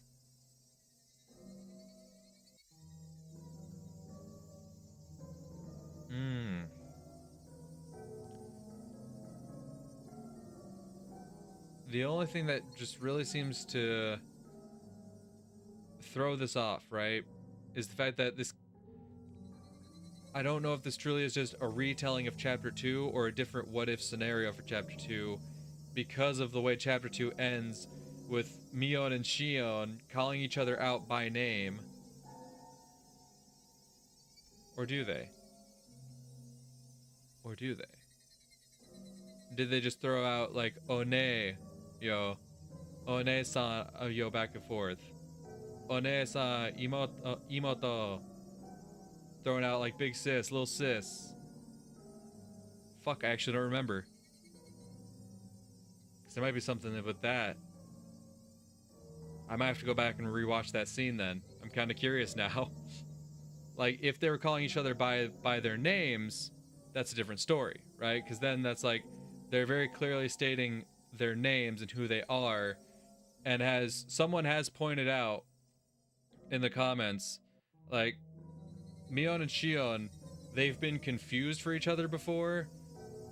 But other than the segment with Satoshi, while Satoshi was there, while Shion had to hide her identity, they've never pretended to be the other one.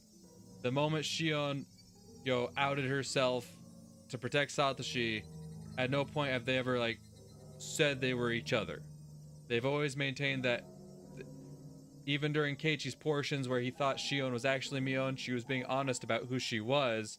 She never tried to hide that she wasn't Shion. So I think even in that moment, they wouldn't think they were the other person.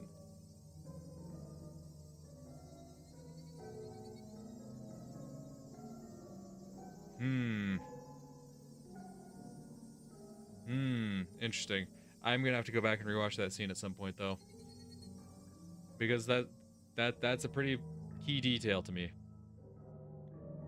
The one who executed the curse of Yashiro-sama, the one who murdered Takano-san and Tomitake-san, the mastermind behind the series of the mysterious deaths that had been going on for the past 5 years. Was he coming after me? I mean, eventually, probably. Did he get to Satoshi-kun? When I thought about Satoshi-kun, I felt elevated. I was fearful of possibly being this year's victim until just a moment ago. I was scared that X was after me. But when I thought about it, I realized, whoever it was, this person had gotten Satoshi-kun. I'd looked so hard, but I couldn't find him. I'd almost forgotten about this enemy. For better or for worse, he was going to appear before me again. No matter how hard I tried, I couldn't find that enemy. But now he was trying to find me. That was it. I was only being chased. I was chasing too. When I realized all this, I was no longer afraid of dying to the 5th year's curse. It had become a game. I wasn't only being threatened, I was threatening too. Now is the time to settle the score for Satoshi-kun. Now is the time to awaken passions that had grown weak over the past year. I could feel righteous indignation and courage flare up within me. The only emotion that can defeat fear is anger. When my anger completely overtook my fear, I felt as if I were reborn. 鬼ババ様、そろそろ目を覚ましてくださいません？ I kicked her wheelchair rather violently, but I didn't wake her up ひょ either. っとして眠ったふりをしてやり過ごそうとか考えてません？ I grabbed her hair and pulled her head up, but even then the hag still stayed silent with a straight face. Then I noticed something. I looked for an appropriate torture device. They were all large scale, none of them being particularly handy. That's when I saw a cigarette lighter on a cushion in the tatami room. One of the relatives must have left it there. I lit the lighter. A huge flame appeared. Turned the lighter off and went back to the hag with it. 見えてます？見えてない。これ誰の忘れ物かわかりませんけどね。ライターです。 I lit it in front of her eyes. 今からこれで嫌でしょ？私も嫌です。 Girl, you doing all this threatening, check her pulse. You doing all this grandstanding of like, look what I'm gonna do to you, old hag. You're not ready for this. Ooh, I'm gonna fucking hurt you so bad. But like, I guess you're not checking a pulse because you don't want your efforts to all be for naught. You don't want her to be dead before you've, taken out your revenge on her, but like, I feel at this point, you gotta like, put the fingers on her neck, hold a finger under her nose, check for pulse, check for breathing.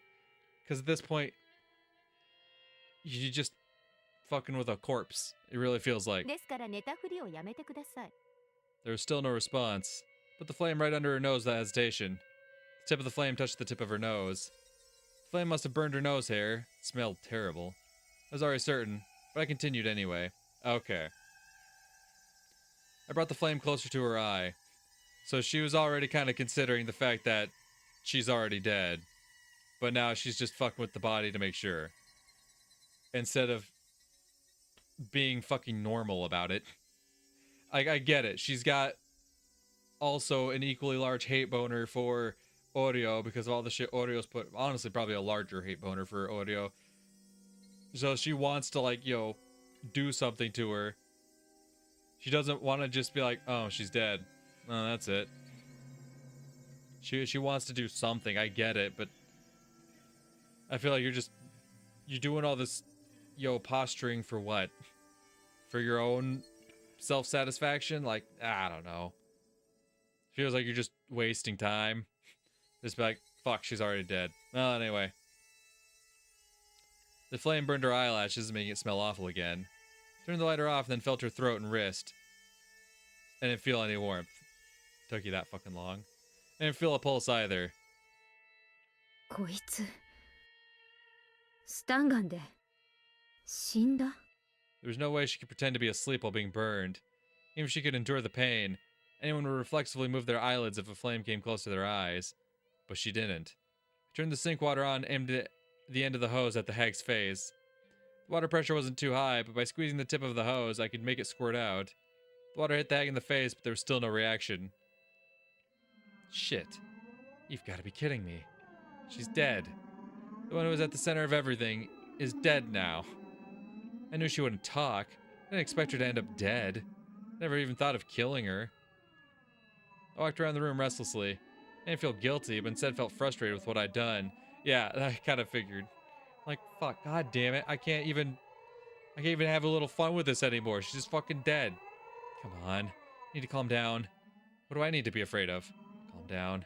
Stay cool. Calm down. Stay cool. I feel my brain starting to calm down. My emotions cooling down with it. She was my true enemy. It was just that I killed her before confronting her about it. Sooner or later, I would have killed her anyway. She wouldn't have said anything in the first place, so there wasn't really a reason why I should have let her live. I didn't realize that until now, and that was why I got frustrated. My revenge for Satoshi-kun started with the unexpected death of my grandmother. It was such a strange feeling, like I was wearing sopping wet clothes. I replaced that feeling with anger. I couldn't forgive her. I couldn't forgive the hag for abusing the Hojo family, including Satoshi-kun, for so many years. She cornered him psychologically as well as physically. She didn't deserve an easy death from a stun gun. I picked up a whip that was hanging on the wall. Yeah, I kind of figured this was coming. She would get so pissed that she wasn't able to give her, that she's gonna just absolutely desecrate her corpse. The whip was designed to make sure the person on the receiving end got seriously injured. I swung it up, and then down. The sound reminded me of when I was a child hitting things with a jump rope I pretended was a whip. But unlike then, I made a purple mark in the hag's face, and reddish-black blood started oozing out. I swung it up and then down again. This time the whip hits her in the head. Her hair flew in the air. I saw a bunch of her hair on the tip of the whip. At the end of the bunch of hair, there was a piece of her skin. It seemed the whip had ripped part of her scalp off. I continued to hit her with the whip, and bother removing the hair beforehand. The tip of the whip was divided into many points, with each point having a fish hook on the end. Okay. Fuck.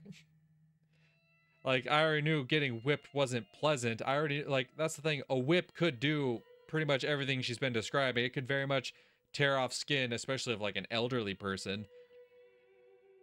But God, you just had to mention fish hooks. Oh, fuck. Yeah, no, that makes my body tense up a bit. Fucking hell, that's awful. And, obviously it doesn't even matter to her, she's dead. But fuck, dude, just the thought of fuck. A whip with fish hooks at the end. Jesus. Those hooks, added to the speed of the whip, not only scratched the victim, but tore their skin as well. Yeah, no shit. The hag's hair was all messed up and her face was getting bloody.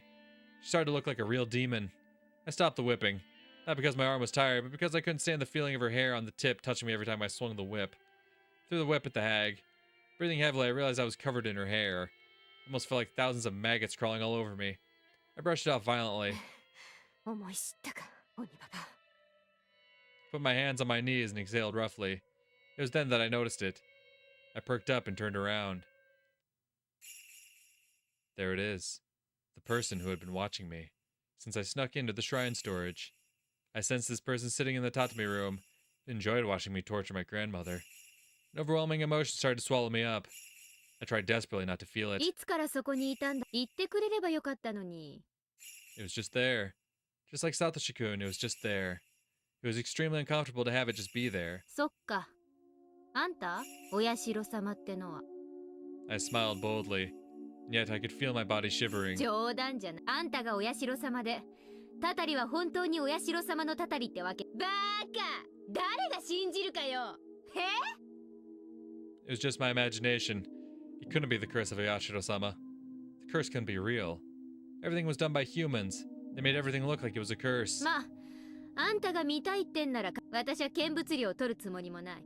でも、私の邪魔をしようってんなら、あんただって容赦しないよ。No matter what I said, nothing happened. It was like trying to communicate with an insect. I felt like I was staring at a spider in the middle of its web, and the spider was staring back. I turned to the hag in the wheelchair. I couldn't leave her body here forever. If I don't need to make her death known, then it should be quick. It's best if the body doesn't exist. Not even in this secret underground torture room. Phew. I exhaled trying to calm myself down. Oh, I remember now. When I was a little girl, Kasai used to love making me feel scared. She often told me scary stories about various horrible things. She told a story about the secret torture room of the Sonozaki family. According to the story, There was a well in the torture room for dumping bodies in. There was a pile of tortured corpses at the bottom of the well, and resentful moans could be heard echoing from there. And about halfway down the well, there was a different tunnel, which was a secret passage leading into the distant mountains. That bit was from Mion's telling of the story. It was probably an amalgamation of tellings from different relatives. The room was supposed to be a huge secret, but everyone got loose lips at the chance to have fun scaring the young successor. ミオン、昔親戚の誰かが言ってたじゃん。この地下拷問室のどこかに隠し井戸があって。さっきの音は聞こえて、鬼ババを無知で。Mion didn't reply, but I saw her bite her lip. 大丈夫。あんたは戦う。でもね、あんたが今度は無知なんかじゃなくて。そこの奥、暗がりにも牢屋があるでしょ。その中。Mion pointed weakly. I walked down to where her finger indicated. A light bulb lit up the cell. It was a lot smaller than the one Mion was in. It was very shallow. I didn't even need to open the door to see how tiny it was. Of course, there's no well in there. I became angry, assuming that she lied to me. After considering it, I didn't actually think she would at this point. I opened the door and walked in. I noticed something immediately. There was an opening right in the middle of the cell. This opening was naturally disguised. The way the rocks and the shadows were positioned perfectly hid the well. The tip of the rock inside of the cell concealed the entrance. Unless you went in, you'd never notice. But it was such a shallow cell that nobody would even think of going in. Besides, the bars allow you to see the inside well enough.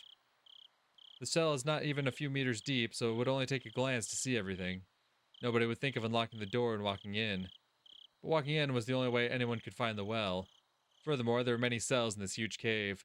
I would think that one of them was hiding a secret well. The inside of the well was dark. Couldn't see anything.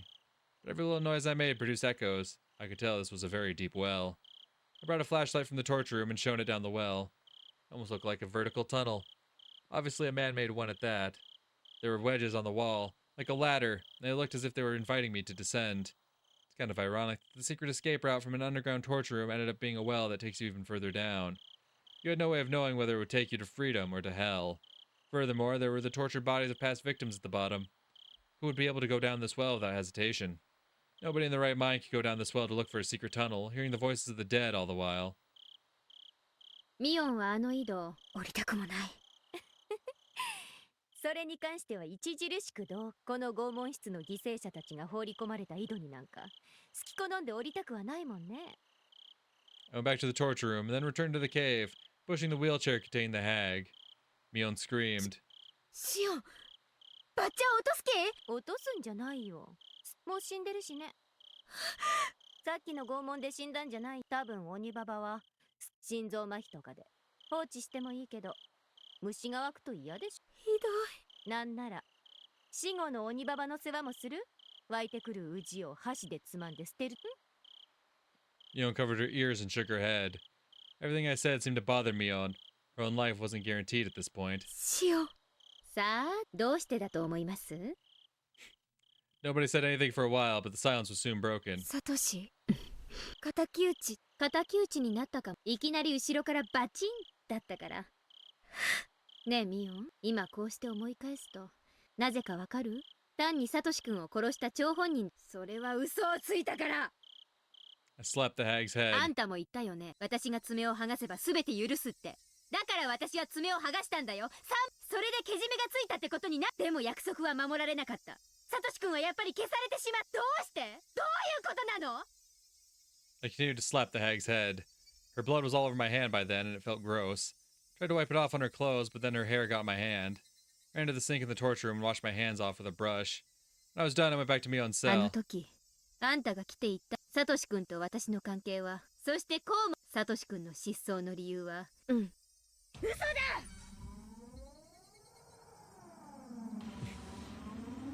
Lied. My shouts echoed throughout the cave. I was breathing heavily.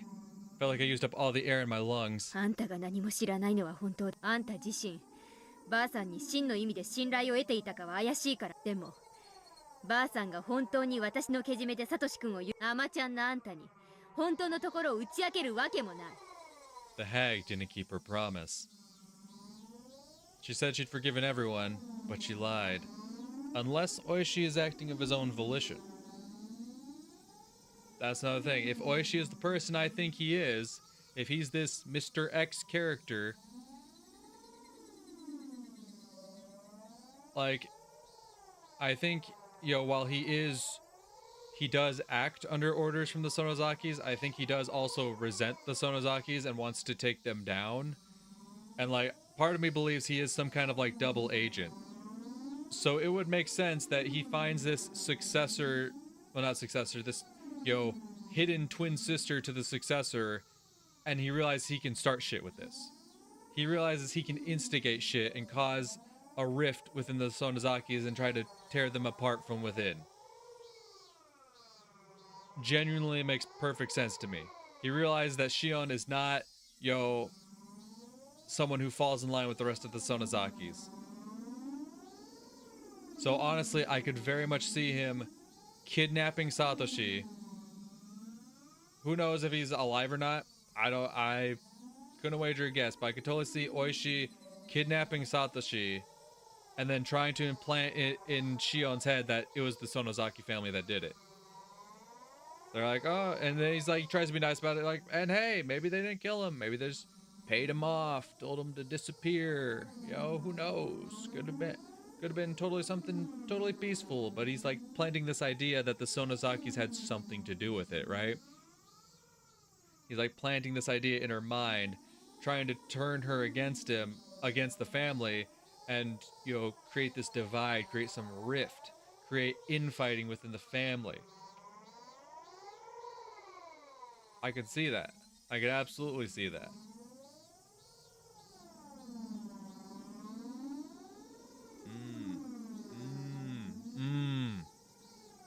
She didn't forgive. She didn't forgive Satoshi-kun. 嘘つき嘘つき嘘つき嘘つき嘘つき嘘つき返してサトシ君返してよサトシ君返して返して返して返して I kicked the hag's leg repeatedly. Each time I kicked, the wheelchair made a squeaky noise. I ran out of breath and kneeled down.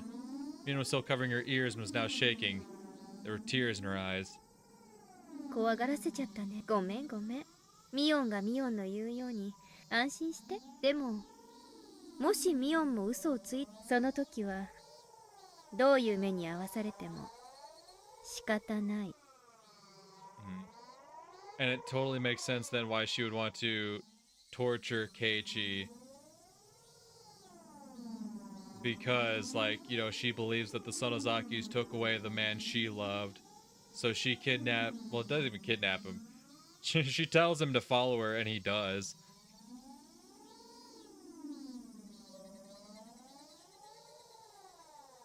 Though I gotta say, if this is truly the same exact story as what happened in Chapter 2, she played a very bold move.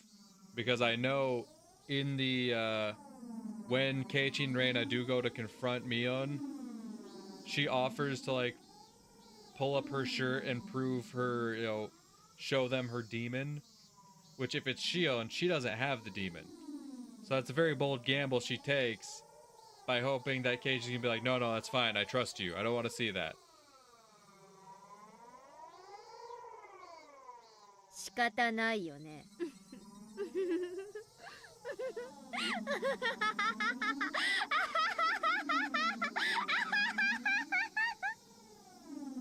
Damn. Crazy bitch. We do have notes, alright. What are you writing in your notebook now?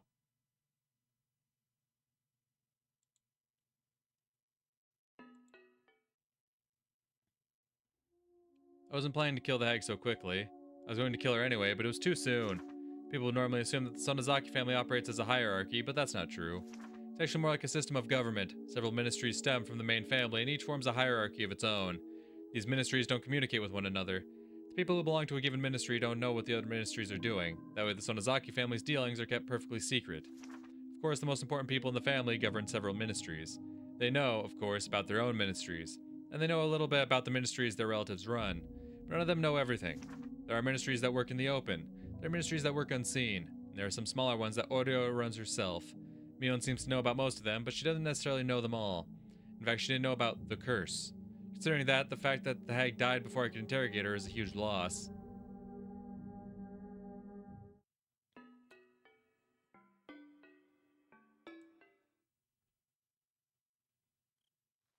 The head of the Kimiyoshi family was the one who called the main house most often after the 5th year's curse. My father called the second most. My parents were still high in the hierarchy, but the stir caused by my mother's disownment still hung over us, so we got treated as outcasts. So the fact that my father received so many calls proved how much the hag valued us despite the distance at which we were kept, demonstrating her own two-faced respect for both sides of the coin. My father seems to be in charge of the intelligence bureau. He reported police information, gossip, and rumors going around in the Yakuza business to the hag. He silences, stirs, and distorts the information at her request. By the way, my servant Kasai is an old friend of my father's. That must be why Kasai knows many things. But I don't know. My father's involved in the curse's execution. My assumption is that although he gathered information on the police investigation about the case, he wasn't involved in the execution itself. The fact that my father and the hag have this close connection isn't widely known, but people know that she uses his information at work, but they don't look very far beyond that. In the same way, it's possible that a curse execution team exists under the hag's direct control. People just aren't aware of it. So true, so true. God, as much as I don't want to see it, I am very curious to see, like, how things went between, like, what she actually learns, right? Like, I don't think Kimiyoshi's behind it. Obviously, I don't think Rika or Satoko play any part in it. And obviously, I don't think she's going to learn anything from Satoko. And I swear to God, if I have to see that scene, that's going to suck. That's just, that one's just going to be pure torture porn, honestly. Because she knows she's not doing it for any real purpose. Like, with the hag, she wanted to, get information out of her, right? With Kimiyoshi and maybe even Rika, she wants to get information out of them. She wants to know, like, who the individuals responsible are. Like, she wants to know things. But if I have to watch fucking Satoko get tortured, that's gonna fucking suck absolute ass. Because that one she's just doing out of her own pure hatred. God, I hope I don't have to see that one. I hope that's one where, like I don't want to see it with Rika either. But I feel like there's actually some genuine information we could potentially learn by seeing that scene. If anything, if we have to see the Rika scene, I hope, like, it ends and then, like, Shion returns to the main house, and then she hears the phone ringing, and it's Satoko on the other end, and she's like, "Oh yeah, come on down. Rika's here eating dinner. Why don't you come join us?" And then just, like, cuts to black, and, like, we the reader just kind of already can assume what happened, because that's a scene I just do not want to see. Absolutely not.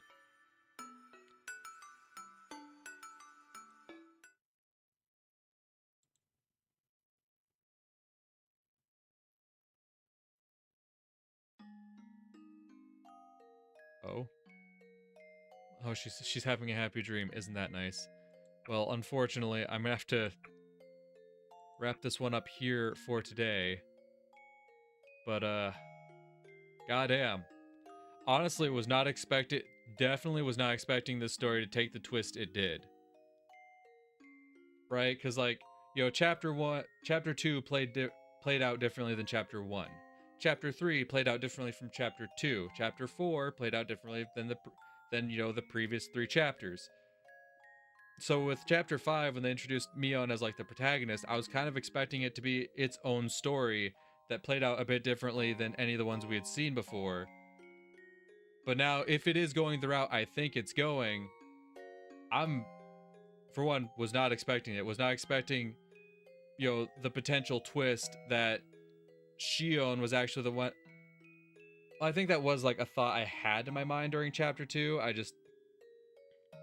I guess I kind of resigned myself to the fact that Shion was in the cell, since that's just what we saw. And I assumed that Mion had a good reason, or not even a good reason, but I assumed Mion had a motive to do that. But if it really is Shion that perpetrated the executions of what we saw in chapter 2, I'm definitely very curious to see how this plays out. Once again, like, I remember I wanted to go into chapter 5 thinking, right, that Shion was going to have some kind of redemption arc, that they were going to try to paint her in a more sympathetic light. But nah, this has just been like, hey, if you dislike Shion, listen, you're not going to like her. you're definitely not gonna like her after this one, alright? It's gonna get fucking nuts. But I like that they're not really salvaging, her reputation, but just like, I guess they kind of like set up. Honestly, I'm kind of glad they set up that the scene where she really just they give you a chapter, right, where they make you very sympathetic towards Satoko, or at least try to. I'm sure some people out there read it and didn't feel that way, whatever. But I'm sure the majority of people, they read that chapter and they feel sympathetic towards Satoko, right? And then they followed up with this chapter where Shion's constantly taking shots at Satoko, constantly bad-mouthing her, and at times even, assaulting her physically. I feel like that's a good idea, genuinely, in hindsight now, because now you get to this point, and now you're not feeling like, oh, this character who I thought was having, a redemption arc is now this cold-blooded murderer all of a sudden. It's like, no, you see how Shion's always kind of had, a bit of an issue, right? You gotta see that from the jump, she's kind of like, from the way the family's treated her, she's always had like some problems, and even after getting out of that, she's continued to have some problems, and the death of, not even the death, the disappearance of Satoshi being introduced to her, and then his subsequent disappearance definitely did not help any issues she had going on with herself. So it's like, you see her descent down, and like, you can feel some sympathy towards her, but by the time you get to this point, like, you're not like devastated that this character you loved is now doing this heinous shit. Instead, I'm just like very interested to see how the story progresses and see like what, now that we're seeing things from this perspective, like what did she know that we didn't? Very interested, very, very interested. But yeah, unfortunately, I'm gonna have to wrap this one up here for today. So thank you to anyone watching. It's all much appreciated, and hopefully I'll see you on the next one. Till then, peace.